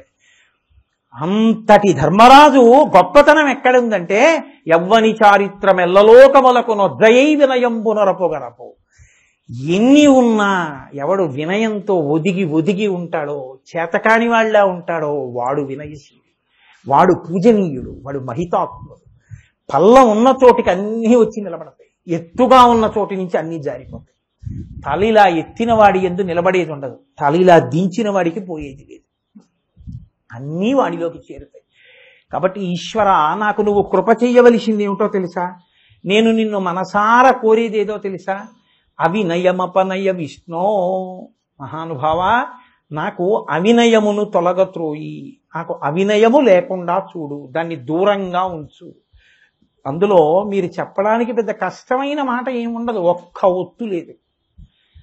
అందం శ్లోకం చదువుతుంటే ఎంత అందంగా ఉంటుందో. విష్ణు సంబోధన, అవినయమపనయ, ఇది అనడానికి కష్టమే ఉంటుందండి. అవినయం ఉన్నంత కష్టం శ్లోకం చెప్పడానికి ఏం లేదు. అవినయమపనయ విష్ణో అని దమయ మనః. వెంటనే ఆయన రెండోది అడుగుతున్నారు, ఈశ్వర నా మనసుకి దాంతి దమమును కృప చెయ్యి. ఇది కొంచెం అటు ఇటుగా వాడుతుంటారు ఈ మాటలు, శంకరులు ఇటు అటుగా వాడారు. దమయ మనః శమయ విషయ మృగ తృష్ణాం. దమయ మనః, నా మనసుకి దమమును కృప చెయ్యి. చాలా పెద్ద మాట అండి. మహానుభావుడు ఎక్కడ పట్టుకుంటారో శంకర భగవత్పాదులు. నళినీ జలగత జలమతి తరళం తత్వజీవితమతి చేయుచ ఫలం విద్ధిర్వ్యభిమానగ్రస్తం లోకం శోకచ హంత సమస్తం అని కదా అంటారు భజగోవిందంలో. నాకు ఈ లోకమంతా ఎప్పుడో శోకంతో చచ్చిపోయినట్టు కనబడుతోంది అసలు అన్నారు. ఆయన అన్నారు, దమయమనః, నా మనసుకి దమాన్ని కృప చెయ్యి. మనస్సుకి దమమును ఇవ్వడము అంటే మీరు కొంచెం జాగ్రత్తగా దాన్ని పట్టుకోగలిగితే, మనసు ప్రతిదానియందు వెంపర్లాడడం, మనసు పరిగెత్తడం అనేటటువంటిది నిగ్రహింపబడవలసినటువంటి అవసరం. మనసుకి దమము పొందితే మీకు దాంతి వస్తుంది, ఇంద్రియములకు శమము కలిగితే మీకు శాంతి వస్తుంది. మనసుకి దమము కలగడము అంటే ఏమిటో తెలుసా అండి? దేవి భాగవతంలో వ్యాసుడు ఓ మాట అంటాడు, భ్రమన్ సర్వతీర్థేషు స్నాత్వా స్నాత్వా పునః పునః నిర్మలం మనో యావత్ తావత్ సర్వం నిరర్ధకం అంటాడు. ఇన్ని తీర్థాలకి వెళ్ళు, ఎక్కడెక్కడ స్నానాలు చెయ్యి, ఇన్ని పుణ్యక్షేత్రాలకు వెళ్ళు, ఇన్ని దేవాలయాలకు వెళ్ళు, ఇన్ని దర్శనాలు చెయ్యి, నిర్మలం నమనో యావత్, నీ మనసు నిర్మలంగా ఉండడం అన్నది నీకు చేత కానంతసేపు తావత్ సర్వం నిరర్థకం, అదంతా నిరర్థకమే అయిపోతుంది. ఇన్ని మాటలు వెళ్ళి తలనీలాలిచ్చి ఏం సుఖం? ఎవరో కొంచెం గడుసువాడు ఆధునిక కవి అన్నాడు, గురుగు చుందురు జుత్తు కొన్ని వందల సార్లు దాని పాపమేమో కానరాదు, అఖిల పాపములకు నిలయమైన మనసు గొరగడేమి మానవుండు. కాబట్టి అసలు ముందు మనసుకి నైర్మల్యం రావాలి, అది నిర్మలత్వంగా ఉండడం అనేటటువంటిది రావాలి, నిర్మలంగా ఉండడం రావాలి. మనస్సు నిర్మలంగా ఉండడం అన్న మాట ఎందుకు శంకరులు ఉపయోగించాలి అన్నది మీరు ఒకటి కొంచెం జాగ్రత్తగా గమనించండి. శాంతి అనో మాట అంటుంటాం మనం. అసలు సనాతన ధర్మంలో మీరు ఏం చేయండి, ఓం శాంతి శాంతి శాంతి, ఆఖరణ 3 మాటలు శాంతి కలగాలని చెప్పి విడిచిపెట్టేస్తారు. లోకశాంతి కొరకు, విశ్వశాంతి కొరకు, ఎప్పుడు ఏది చెప్పినా శాంతి. శాంతి దేని వలన లభిస్తుంది? మీరు కొంచెం జాగ్రత్తగా ఆలోచించండి.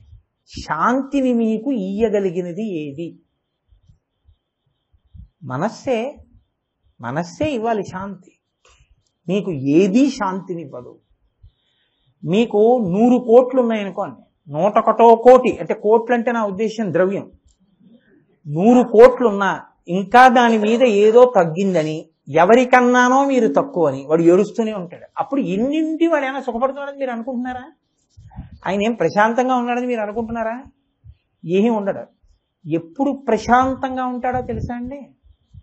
నాకు ఇంతకన్నా ఏం ఉండాలి అన్నాడు అనుకోండి, ఆయనంత ఐశ్వర్యవంతుడు లేడు. మీరు చూడండి, ఏసీ ఉండి ఒక ఆయన చల్లగా ఉన్నాడండి, రోడ్డు మీద పడుకుని ఒక ఆయన చల్లగా ఉన్నాడండి. చల్లతనం ఏసీలో ఉందా మనసులో ఉందా? మనసులో ఉంది. ఆయనకి ఏంటంటే నాకు ఇంతకన్నా ఏం ఉండాలండి అంటాడు. ఇంతకన్నా ఏం ఉండాలన్న వాడిని మీరేం చేస్తారు? ఇంకా మీరేమిస్తారు? మీరు ఇవ్వడానికి ఆయన అంటాడు నాకు ఏం లేదని నువ్వు ఇస్తావు అంటాడు. నాకేం లేదు. ఇప్పుడు ఆయన ఐశ్వర్యవంతుడు. ఎన్నున్నా నాకేముందన్నవాడు దరిద్రుడే కదండి. సింపుల్ లాజిక్ కదండి. లేనితనం దరిద్రం అయితే ఎన్ని ఉన్నా లేదన్నవాడు దరిద్రుడు కాబట్టి ఐశ్వర్యవంతుడు ఎలా అయ్యాడు? ఏమీ లేవని మీరు అనుకుంటున్నా నాకేం లేదన్నవాడు ఐశ్వర్యవంతుడు కాకుండా ఎలా పోయాడు? కాబట్టి ఇప్పుడు చెప్పండి, శాంతి ఎక్కడుంది? నీలో నాలోనే ఉంది శాంతి. ఉన్నది వదిలేసి లేనిది కోరుకుంటూ పరుగులు తీయడంలోనే శాంతి ఉంది. ఏది ఉందో దాని దగ్గర సంతృప్తిగా ఉండడంలో శాంతి ఉంది. కానీ మనస్సుకి ఉండేటటువంటి సహజమైన లక్షణం ఏమిటో తెలుసా అండి? అది సంకల్ప వికల్ప సంఘాతం.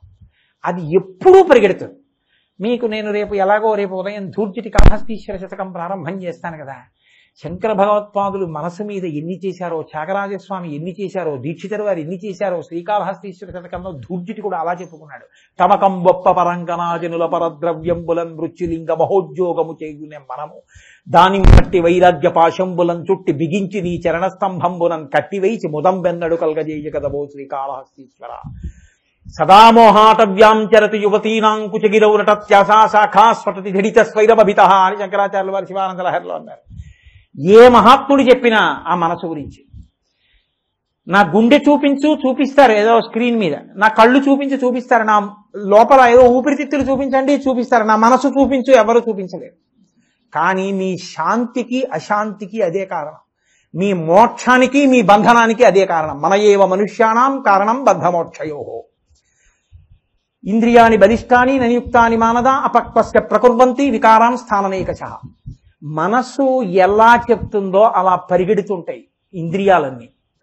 మీరు కానీ మనస్సుని లొంగదీయడము అన్నది మీకు చేతనైందనుకోండి, అది చెప్పినట్టు మీరు వినడం కాదు. ఎన్నాళ్ళు చెప్తావు నాకు ఇలాగా? యజమానుని సేవకుణ్ణి చేశావు, సేవకుడవైన నువ్వు యజమాని స్థానంలో కూర్చున్నావు. నేను చెప్పినట్టు నువ్వు చెప్పినట్టు నేను చేయడం కాదు, నువ్వు ఎలా చెప్తే అలా చేయడాన్ని సిద్ధంగా లేను అని మీరు మీ మనసు మీద తిరగబడండి. మీరు మీ మనస్సుని పరిశీలించడం మీకు అలవాటైంది అనుకోండి, ఓహో చూసావా ఎంత చమత్కారంగా బోధ చేస్తోందో, చూసావా ఎటువంటి భావాలు నాలో తీసుకొస్తోందో, ఆహా అని మీరు అన్నారనుకోండి అది ఊరుకుంటుంది. మీరు అనలేకపోయారనుకోండి అది ఎప్పుడు మిమ్మల్ని శాసనం చేస్తూనే ఉంటుంది. అంటే ఎవరు చెయ్యాలో వాళ్ళు చేస్తే కదండి అందంగా ఉంటుంది. ఇప్పుడు ఓ ఇల్లుందనుకోండి, యజమాని అంటే భర్త పరిపాలిస్తే బాగుంటుంది, అంటే భార్య పరిపాలించకూడదని కాదు, ఆయనకి సలహా చెప్పాలి. తమిళనాట ఒక సంప్రదాయం ఉంది, మీరు పెళ్లి చూపులకు వెడితే వాళ్ళు ఏమడుగుతారంటే ఏదైనా మీరు సంబంధం చెప్పారనుకోండి, ఆ ఇల్లు చిదంబరం అండి లేకపోతే మధురయ్య అండి అని అడుగుతారు. అంటే చమత్కారం అది. చిదంబరం అండి అంటే ఆ ఇంట్లో నటరాజస్వామి వారు చెప్పిన మాటని అమ్మవారు వింటుంది. మధురై అనుకోండి మీనాక్షి అమ్మవారు పరిపాలిస్తుంది, సుందరేశ్వరుడు లోపల కూర్చుంటారు. అందుకని ఆ ఇల్లు మధురయ్య అండి చిదంబరం అండి అని అడుగుతుంటారు. ఎవరు పరిపాలించారో వాళ్ళు అక్కడ ఆయన పరిపాలించినా ఆవిడ పరిపాలించినా వాళ్ళిద్దరు ఒకటే. కళాభ్యాం చూడాలంకృతి కళాభ్యాం విజత ఫలాభ్యాం భక్తేషు ప్రకటిత ఫలాభ్యాం భవతుమే శివాభ్యాం అస్తోక త్రిభువన శివాభ్యాం స్ఫురదనుభవాభ్యాం ఆనంద స్ఫురదనుభవాభ్యాం నతిరియం అని కదా శంకర భగవత్పాదులు. కాబట్టి వాళ్ళిద్దరు ఒకటి రెండుగా కనబడుతూ ఉంటారు, ఒక శరీరంలో రెండు భాగాలు. కానీ మనసు మన చెప్పు చేతల్లో ఉంటే పడవ నీటిలో ఉన్నట్టు, మనసు చెప్పు చేతల్లో ఉంటే పడవలోకి నీళ్ళు వచ్చినట్టు. ఇంకా అది చెప్పినట్టల్లా మనం చేసేసుకుంటూ వెళ్ళిపోయాం అనుకోండి బానిస అయిపోతుంది మనసు. మనసు ఎప్పుడూ దానికి ఉండే లక్షణం ఏమిటో తెలుసా అండి? మీరు ఏ వస్తువుని అందిస్తారో ఆ వస్తువుని పట్టుకోవడమే దానికి ఉన్న లక్షణం. మీరు కొంచెం నేను చెప్పే మాటని మీరు కొంచెం జాగ్రత్తగా ఆలోచించవలసి ఉంటుంది. ఇప్పుడు పసిపిల్లవాడు ఇంట్లో ఉన్నాడు అనుకోండి, వాడు ఏడుస్తాడు.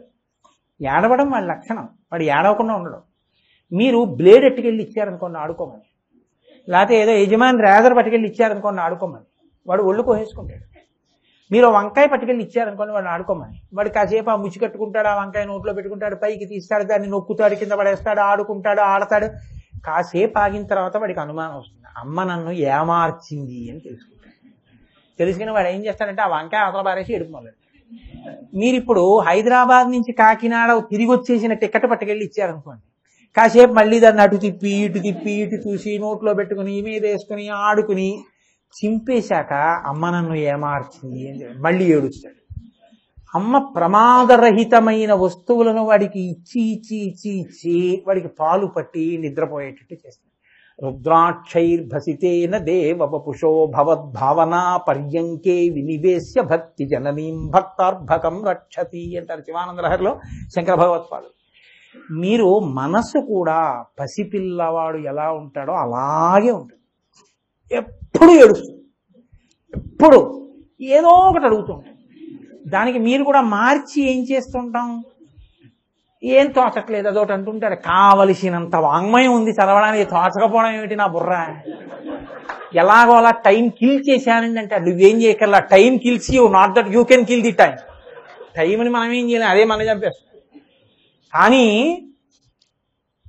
మనం మనసుని పరిశీలించలేదనుకోండి, ఏం తోచట్లేదంటే ఓ రిమోట్ చేసి చూసి ఏం తోచట్లేదు, అలా వెళ్ళి వేయించిన శనగపప్పు నోట్లో పడేసుకుంటాడు. ఎందుకు? ఏం తోచట్లేదు. తినేసాడు, మంచినీళ్ళు తాగేశాడు, మళ్ళీ ఏం తోచట్లేదు.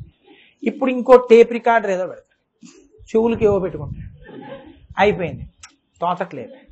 ఇప్పుడు ఇది తీసేశాడు. కాసేపు ఏం చేస్తాడు, ఏదో ఫ్యాన్ వేసుకుని, ఫ్యాను ఏసీ టేబుల్ ఫ్యాన్ 3 పెట్టుకుంటే అలా ఉంటుంది. కాసేపు పడుకుని తలగడా మీద ఏసీ ఫుల్గా పెట్టేసి ఫ్యాన్ పెట్టేసి టేబుల్ ఫ్యాన్ ఇట్టేసి రొజాయి కప్పేసుకుంటాడు. అదో స్పర్శ సుఖం, నిద్ర పట్టలేదు. మళ్ళీ 3 ఆపేసి రొజాయి అనేసి మళ్ళీ లేచిపోయాడు. మళ్ళీ ఏం చేశాడు, మళ్ళీ వచ్చి మళ్ళీ రిమోట్. ఉన్నవి 5 జ్ఞానేంద్రియాలు, ఇవే మార్చి ఇస్తుంటారు. అదేం చేస్తుంటుంది, ఏడుస్తుంటుంది పుచ్చుకుంటుంది. మీరు దానికి అలవాటు చేశారనుకోండి, దశమస్కంధం విను ఎంత బాగుంటుందో.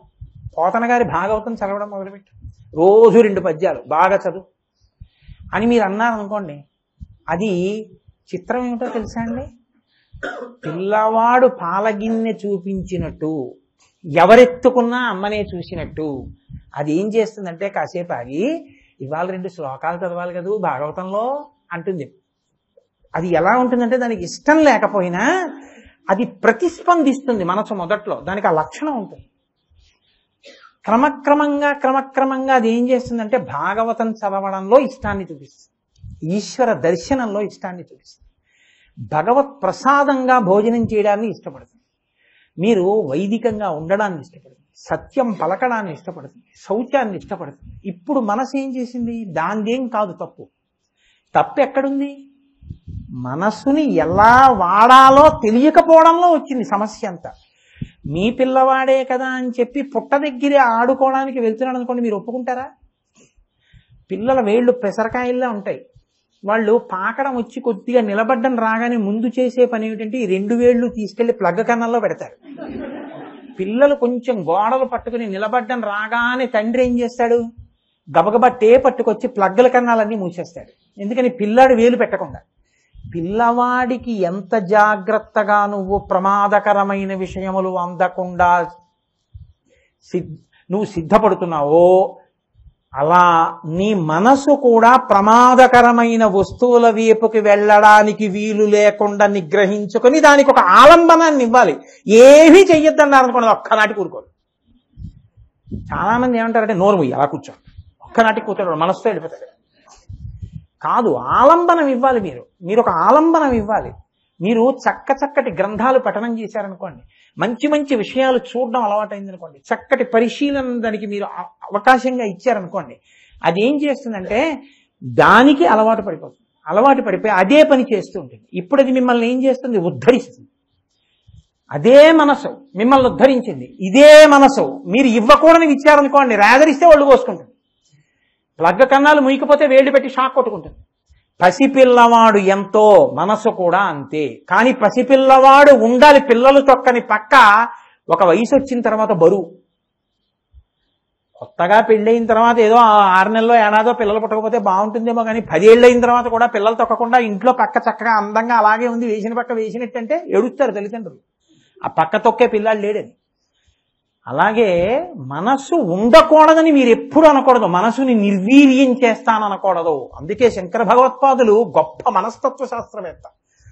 సదామోహాటవ్యాం చరతి యువతీనాం కుచగిరౌ నటత్యాసా శాఖా స్వటతి జడిత స్వైరమభిత కపాలిం భిక్షోమే హృదయ కపిమత్యంత చపలం అన్నారు. కోతి అటు ఇటు పరిగెత్తకుండా అలా పడుకుంది అనుకోండి స్తంభం దగ్గర, మీరేమంటారు? అరే పాపం ఈ కోతికి ఏం బాగులేదా ఏమిటండి ఇలా పడుకుంది ఏమిటంటారు.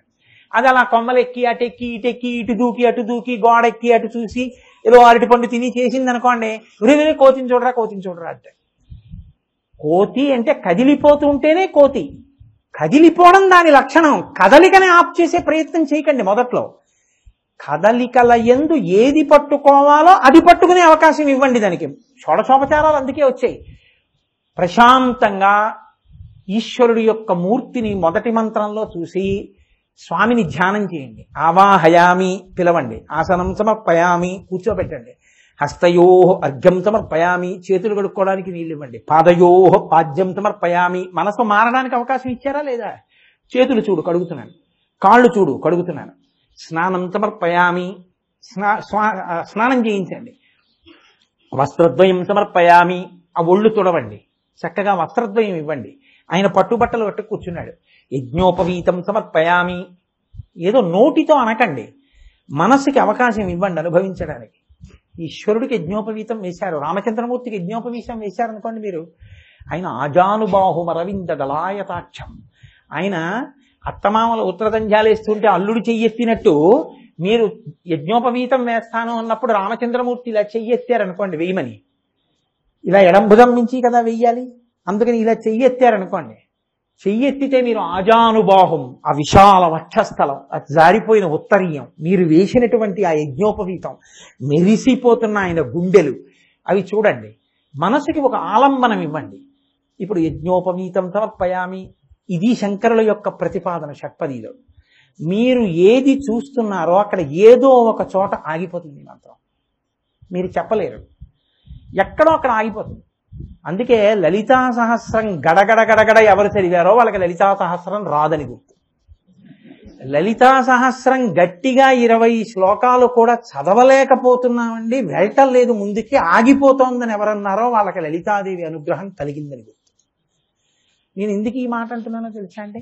చిదగ్నికుండ సంభూత దేవకార్య సముద్యత ఉజ్జద్భాను సహస్రాభ చతుర్బాహు సమన్విత అన్నాను అనుకోండి, 4 బాహువులు కనపడ్డాయి అనుకోండి. రాగస్వరూప పాశాఢ్య, ఆవిడ చేతిలో పాశం, క్రోధాకార అంకుశోజ్వల మనోరూపేక్షుకోదండ పంచతన్మాత్రశాయక నిజారుణ ప్రభాపూరమజ్జద్బ్రహ్మాండ మండల చంపకాశోక పున్నాగ సౌగంధిక లసత్కచ. ఆవిడ యొక్క పెద్ద కబరీబంధం, అందులో తురమబడినటువంటి పువ్వులు, ఆ పువ్వుల దండలు ఎలా పెట్టి ఉంటాయి, మీరు ఒక్కసారి అలా ఊహ చేస్తున్నారనుకోండి ఆ నామం చెప్తూ, చంపకాశోక పున్నాగ సౌగంధిక లసత్కచ అన్నాను అనుకోండి, నల్లటి కేశపాశం, ధునోతుద్భంతం నస్తులిత దళిత ఇందీవరవనం ఘనం స్నిగ్ధశ్లక్షణం చికురు నికురంబం తవ శివే యదీయం సౌరభ్యం సహజముపలబ్ధం సుమనసో అని శంకర భగవత్పాదులు సౌందర్యలహరిలో అంటారు. అమ్మవారి కేశపాశమునకు ఉండేటటువంటి సహజమైన సుగంధాన్ని పీల్చాలి అని పారిజాత పుష్పాలు దేవలోకంలో ఉండే చెట్ల యొక్క పువ్వులు కోరుకుంటాయిట. అందుకని అమ్మవారి తలలో తురుముకుంటే ఈ జుట్టు వాసన చూద్దాం అనుకుంటాయిట ఆ పువ్వులు, అందరూ ఆ పువ్వులు పెట్టుకుందాం అనుకుంటే అంత సహజ సుగంధం ఉంటుంది. నత్తీరూపాఖ్యానం అంతా అదే కదా. అటువంటి కబరీబంధాన్ని మీరు చూసి ఆ పువ్వులు మీకు కనపడుతున్నాయి అనుకోండి, అమ్మవారి కబరీబంధం కనపడింది అనుకోండి, చంపకాశోక పున్నాగ సౌగంధిక లసత్కచ చంపకాశోక పున్నాగ సౌగంధిక లసత్కచ అంటూ ఉండిపోయారు అనుకోండి. ఇప్పుడు మీకు లలితా సహస్రం వచ్చిందా రాలేదా? వచ్చింది. ఇప్పుడే మీరు అమ్మవారి అనుగ్రహాన్ని పొందారు. గడగడ గడగడ గడగడ గడగడ చదివించారనుకోండి, వచ్చినట్ట రానట్ట, రాలేదనే గుర్తు. ఏం చూశారు మీరు అందులో? ఏమనుభవించారు? నాలిక గడగడ గడగడ గడగడ చదివింది, మనసు ఎక్కడికో వెళ్ళిపోయింది. కాదు, మనస్సుకి ఆలంబనం ఇవ్వడం కోసమని షోడశోపచారం మార్చి మార్చి ఉపచారాలు ఎందుకు వస్తాయంటే, ఇది మనసు పట్టుకుంటుంది. నాకు ఇష్టమైన వాళ్ళకి నేను ఏది చేస్తానో మీరు ఈశ్వరుడికి అదే చెయ్యాలని. నాకు మా గోపాలకృష్ణ గారు అంటే ఇష్టం, రండి గోపాలకృష్ణ గారు అంటానా అన్న, ఇంటికి వస్తే తలుపు తీసి. నాకు ఆయన అంటే ప్రీతి, రండి కూర్చోండి. ఏంటి ఎక్కడి నుంచి వచ్చారండి అంత చెమట, రండి కాళ్ళు కడుక్కోండి, చేతులు కడుక్కోండి, ఓయ్ ఒక్క కప్పు కాఫీ పట్టరా ఆయనకి అంటున్నానా లేదా? ఇదే మీకు ప్రీతి ఉంటే ఈశ్వరుడితో అంటున్నారు. స్నానం సమర్పయామి, హస్తయో అర్ఘ్యం సమర్పయామి, పాదయో పాద్యం సమర్పయామి, వస్త్రద్వయం సమర్పయామి, యజ్ఞోపవీతం సమర్పయామి. ఈశ్వర ఏది కొద్దిగా పదార్థం తినండి, కొద్దిగా పదార్థం ఇస్తున్నారు. మనస్సుతో చెయ్యండి. మనసు పెట్టడానికి పూజ తప్ప పూజ చెయ్యడం కోసమని కాళ్ళు చేతులు కాదు.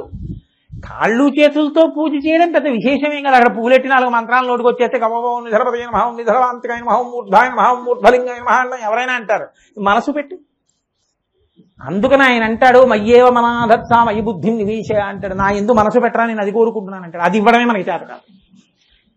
అసలు మనసుకి శాంతి ఎప్పుడంటే, ఎవడు శాంతికి స్థానమో వాడిని పట్టుకున్నప్పుడు. వాడిని మీరు పట్టుకున్నారనుకోండి, మీరు ఒక్కటే అంటారండి. ఏమంటారో తెలుసా? మూఢజహీహితమాగమ తృష్ణ కురి సద్బుద్ధిం మనసి వితృష్ణ ఎల్లభసే నిజ కర్మోపాప్తం విత్తంతేన వినోదయ చిత్తం. నాకు ఈశ్వరుడు ఎంత ఇవ్వాలనుకున్నాడో అంత ఇచ్చాడు. బ్యాంకులో ₹1,00,00,000 ఉన్నవాడికి 50,000 కావాలంటే రాత్రి వెళ్ళి ఏటీఎం కార్డు పెడితే ఇవ్వరు. బ్యాంకుకి వెళ్ళి తీసుకోవడానికి బ్యాంకు రాత్రి పనిచేయదు. కానీ భగవంతుణ్ణి నమ్ముకున్న వాడికి ఎన్ని లక్షల ఖర్చు ఎప్పుడు అవసరమో అన్ని లక్షలు ఈశ్వరుడు తీసుకొచ్చిస్తాడు. మీరు నమ్మండి, మీరు బెంగ పెట్టుకోక్కర్లేదు. ఈశ్వరుడే ఎవరి రూపంలోనో మీకు ఇస్తాడు, తీసుకొచ్చి మిమ్మల్ని ఆదుకుంటాడు. అంతకన్నా ఐశ్వర్యం మీకేంటి? రోజు మీకెందుకు లక్షలు? మీ మర్యాద నిలబడి, మీ జీవితంలో మీ గౌరవం నిలబడవలసినటువంటి పరిస్థితి వచ్చింది. ఏ పిల్లో పిల్లాడి పిల్లో చేస్తున్నారు, అప్పుడు అవసరం వచ్చింది. ఈశ్వరుడే మీకు కృప చేశాడు దాన్ని ఆ రూపంలో. చాలదా మీకు? చాలదా? మీరు ఐశ్వర్యవంతులు కాదా? మీ గౌరవం నిలబడలేదా? ఈశ్వరుడు కాదా మీకు ఇచ్చింది? రోజు కోట్లుండి మీరేం చేస్తారు? కాబట్టి ఈశ్వరుడు నాకేం కావాలో దాన్ని అప్పుడు నాకు ఇస్తాడు. అందుకే మృత్యువుని కూడా దేవతగా చూశారండి మన ధర్మంలో. ఎన్నాళ్ళు ఉంటాను చితికిపోయిన ఈ శరీరంలో, ఇది చివికిపోయింది. కళ్ళ కనపట్టలేదు, చెవులా వినపట్టలేదు, చేతులా వణికిపోతున్నాయి, ఆచమనమా చేయలేను, కాళ్ళ తడబడిపోతున్నాయి, ఒక ప్రదక్షిణమా చెయ్యలేను, తింటానా జీర్ణం కాదు, ఎందుకు ఒకరికి బరువు, ఎన్నైళ్ళుండి తినేమి కంటినిక నేనెవ్వారి రక్షించదన్నంటాడు కాళహస్తీశ్వర శతకంలో ధూర్జటి. ఇందుకు ఈశ్వర, కాబట్టి నన్ను దీనిలోంచి విడిపించు. అప్పుడు దీనిలోంచి విడిపించడం కూడా ఈశ్వరానుగ్రహంగా చూశారు మన పెద్దలు. అందుకే అనాయాసైన మరణం వినాదైన్యేన జీవితం అని అడిగారు. ఈశ్వర నాకు ఇది. కాబట్టి వాళ్ళు నిత్యతృప్తులు. వాళ్ళకి అసలు తృప్తి లేకపోవడం అన్నది లేదు. వాళ్ళ జీవితం మొత్తం మీద వాళ్ళు సంతోషంగా చూపించుకో పొంగిపోయింది ఏదైనా ఉంటే, ఏమయ్యా ఫలానా సభకి వెళ్ళి నేను మాట్లాడితే పరమ సంతోషాన్ని పొంది, ఇదిగోనయా అక్కడ విద్వాంసులు నాకు బహూకరించారని ఓ అంచు పంచె చూసుకుని మురిసిపోయారు వాళ్ళు, దండం మీద ఆరేసుకుని. అంతే, వాళ్ళ జీవితాలు పంచె చూసుకుని మురిపంతో వెళ్ళిపోయాయి. విశ్వనాథ సత్యనారాయణ గారి 1000 పడగల్లో మరచెంబుతో వెళ్ళిపోయాయి జీవితాలు. అంటే తృప్తి. యోగరతో వా భోగరతో వా సంగరతో వా సంగవిహీన యస్య బ్రహ్మణి రమతే చిత్తం నందతి నందతి నందచ్చేవ. ఒక జ్ఞాని స్థాయిలో ఉన్నది ఏ ఆనందమో ఆ తృప్తిని నువ్వు పొందగలిగితే, ఈశ్వరుడు నాకేమి ఇవ్వలేదు అని నువ్వు అనుకోగలిగితే. చాలా మందికి కళ్ళు లేవు లోకంలో, కాబట్టి వాళ్ళు ఏం చూడలేరు, ఎంతో బాధపడుతుంటారు. ఏ అందం వాళ్ళకి తెలియదు. కానీ ఈశ్వరుడు నాకు 2 కళ్ళు ఇచ్చాడు, నేను అన్నీ చూడగలను. ఏం ఐశ్వర్యం! నేను ఎంత అదృష్టవంతుణ్ణి. వినలేరు, నాకు చెవులున్నాయి, వింటాను. కొంతమంది నడవలేరు, నేను నడుస్తాను. ఈశ్వరుడు నాకేమి ఇవ్వలేదు. కొంతమందికి కొడుకుంటే కూతురు లేదు, కూతురుంటే కొడుకు లేదు. నాకు కొడుకునిచ్చాడు, కూతురునిచ్చాడు. ఇద్దరు చదువుకున్నారు, ఇద్దరు వృద్ధిలోకి వచ్చారు. ఇంకా నాకేమి ఇవ్వాలి ఈశ్వరుడు? 4 వాక్కులు ఇచ్చాడు, ఈశ్వరుడు గురించి చెప్పుకుంటున్నాను. ఇంకేం కావాలి? ఈశ్వర, ఇంత కృతజ్ఞుడనయ్యా, నాకు ఎంత ఇచ్చావయ్యా అను. నీ జన్మలో ఒక్కసారైనా నువ్వు కృతజ్ఞతగా ఈ మాట అనగలిగితే అర్థమనర్థం భావయ నిత్యం అంటారు శంకరాచార్యులు. ఎప్పుడు డబ్బు డబ్బు డబ్బు అని ఎందుకురా తిరుగుతావు? ఈశ్వరుణ్ణి సర్వేశ్వరుణ్ణి తలుచుకో. నీకేది ఇచ్చాడో దాన్ని స్మరించి నువ్వు శాంతిగా ఉండు, సంతోషంగా ఉండు. అది వస్తే దమయ మనః, నీ మనస్సుయే నీ శాంతికి స్థానము. బయట ఎన్నున్నా నువ్వు శాంతిగా ఉంటావని నమ్మడం కుదరదు. ఒకే రైల్లో అందరూ పెడుతుంటారండి, అందరూ శాంతిగా పెడుతున్నారని మీరు అనుకుంటుంటారా? ఒక ఆయనకి బెర్త్ ఉన్నా కూడా అలా ఏడుస్తూ కిటికీ దగ్గర ఉంటాడు. ఎందుకుంటాడంటే పాపం ఏదో తండ్రి గారో తల్లి గారో వెళ్ళిపోయారు, ఎక్కడో అమెరికాలో ఉన్నాడు, ఐస్ పెట్లో పెట్టారు, రమ్మని ఫోన్ వచ్చింది. ఏ విమానాలో పట్టుకుని హైదరాబాద్లో దిగి అయ్యో అమ్మ ఎంత కష్టపడి పెంచింది, ఆఖరణ అమ్మ ఏమందో నేను పక్కన లేను ఏడుస్తూ వెళ్తున్నాడు ఆయన, ఏసీ ఫస్ట్ క్లాస్. ఇంకొక ఆయన రేపు షట్పది చెప్పడానికి వెళ్తున్నాడని గాఢంగా నిద్రపోతున్నాడు. ఇప్పుడు ఏసీ ఫస్ట్ క్లాసే నిద్రకి స్థానము అని మీరు అనుకుంటే ఇంకొక ఆయన ఏడవలసిన అవసరం లేదు. మనసు శాంతి అశాంతులను నిర్ణయం చేస్తుంది. ఈశ్వరుడి యొక్క అనుగ్రహ లోపం చేత ఒక్కొక్కసారి కన్నుల నీరు పెట్టవలసి వస్తే కర్మ క్షయం అయిపోయిందనుకో, పాపం క్షయం అయిపోయిందనుకో, నీకు ఉన్నదాంతో ఎప్పుడు నిత్యతృప్తుడవై శాంతితో హాయిగా బ్రతకగలిగితే అదే నీ శాంతికి కారకము తప్ప నీకు ఎవరో ఏదో ఇచ్చి శాంతినిస్తారనుకోవడం అంత తప్పు ఇంకొకటి లేదు. అందుకే మన వాళ్ళు ఏం చెప్తారంటే జీవితంలో ఏదైనా కర్తవ్యతా దృష్టితోనే చెయ్యి తప్ప బాధ్యతగా చేయవద్దు. నా కొడుకున్నాడు, చదువు చెప్పించడం నా కర్తవ్యం, నాకు ఎంత ఉందో దానికి తగిన చదువు నేను చెప్పించాను. వాడు పరిణతి పొందడానికి కావలసినటువంటి రీతిలో వాడికి బోధ చేశాను. వాడిని నా దగ్గర పెట్టుకున్నాను, వాడికి ఉపనయనం చేశాను, గాయత్రి మంత్రం ఇచ్చాను. వాడు స్నానం చెయ్యక, సంధ్యావందనం చేయక, గాయత్రి చేయక, చదివిన చదువు 10 మందికి పనికొచ్చేటట్టు ప్రవర్తించకపోతే నీ జీవితం ఎందుకు పాడు చేసుకుంటావు? అంటే నా కొడుకు అటువంటి వాడు కాదు కాదు, ఈశ్వరుడు నాకు మంచి కొడుకుని ఇచ్చాడు. నీ కర్తవ్యం నువ్వు చేశావా లేదా? నువ్వు తృప్తిగా ఉండు ప్రతిదానికి. నీ కర్తవ్యమును మాత్రమే ఆలోచిస్తూ ఉండు, తృప్తిగా బతకడం నేర్చుకో. కాబట్టి ఈశ్వర, ఇది లేక నా జన్మ పాడైపోతోంది, పరుగులు తీస్తూనే ఉన్నాను, అలాగా పరిగెత్తి పరిగెత్తి పరిగెత్తి పరిగెత్తి ఎన్ని జన్మల్లో పడిపోయాను, ఈ జన్మకి ఆ అలవాటు పోలేదు, ఇంకా పరిగెడుతూనే ఉన్నాను. కాబట్టి ఏదో వస్తే శాంతి పొందుతానని కాదు, శాంతి మనసు వల్ల వస్తుందని తెలుసుకుని నా మనసుని శాంతిగా ఉండేటట్టు, నేను ప్రశాంతంగా ఉండేటట్టు నన్ను నేను దిద్దుకోగలిగిన శక్తిని నాకు కృప చెయ్యి. నాకు ఈ మాట చెప్తే ఏం వెళ్ళింది ఉపన్యాసం. కాబట్టి ఒక విషయం జ్ఞాపకానికి వస్తూ ఉంటుంది. భగవాన్ రమణులు ఒళ్ళు తుడుచుకునేవారు తువ్వాలు పెట్టి. అది తువ్వాలండం కన్నా నూలు పోగు అండం మంచిది, దానికి అన్నీ కన్నాలి. ఆయన ఎవరూ లేవకముందు 3 గంటలకు లేచి స్నానం చేసి ఒళ్ళు తుడుచుకుని ఆ బట్ట తీసుకెళ్లి ఓ చెట్టు త్వరలో పెడుతుండేవారు. ఓసారి శిష్యులు పెద్ద పెద్ద హైకోర్టు జడ్జెస్ కూడా ఉన్నారు. ఏమిటి గురువుగారు ఎప్పుడు రమణ మహర్షి తెల్లవారుజామున లేచి స్నానం చేసి ఒళ్ళు తుడుచుకుని అందరూ ఆరేస్తే ఈయన చెట్టు త్వరలో పెడతారు, ఆ తువ్వాలు చూద్దామని పైకి తీశారు. అన్నీ కన్నాలి, నూలు పోగులు కొన్ని ఉన్నాయి దానికి. అందరూ గబగబా రమణ మహర్షి దగ్గరికి వెళ్ళి అన్నారు, భగవాన్ ఇంత గొప్ప గొప్ప శిష్యులు ఉన్నాం, ఒక తువ్వాలన్ని కన్నాలతో ఉన్నది పెట్టుకున్నారా? మీరు అడిగితే మేమేమో రేపు మీకు మంచి తువ్వాళ్ళు తెస్తామన్నారు. ఆయన అన్నారు, నేను తుడుచుకోగలిగిన తువ్వాలు మీరు తేలేరు. ఏమన్నారు?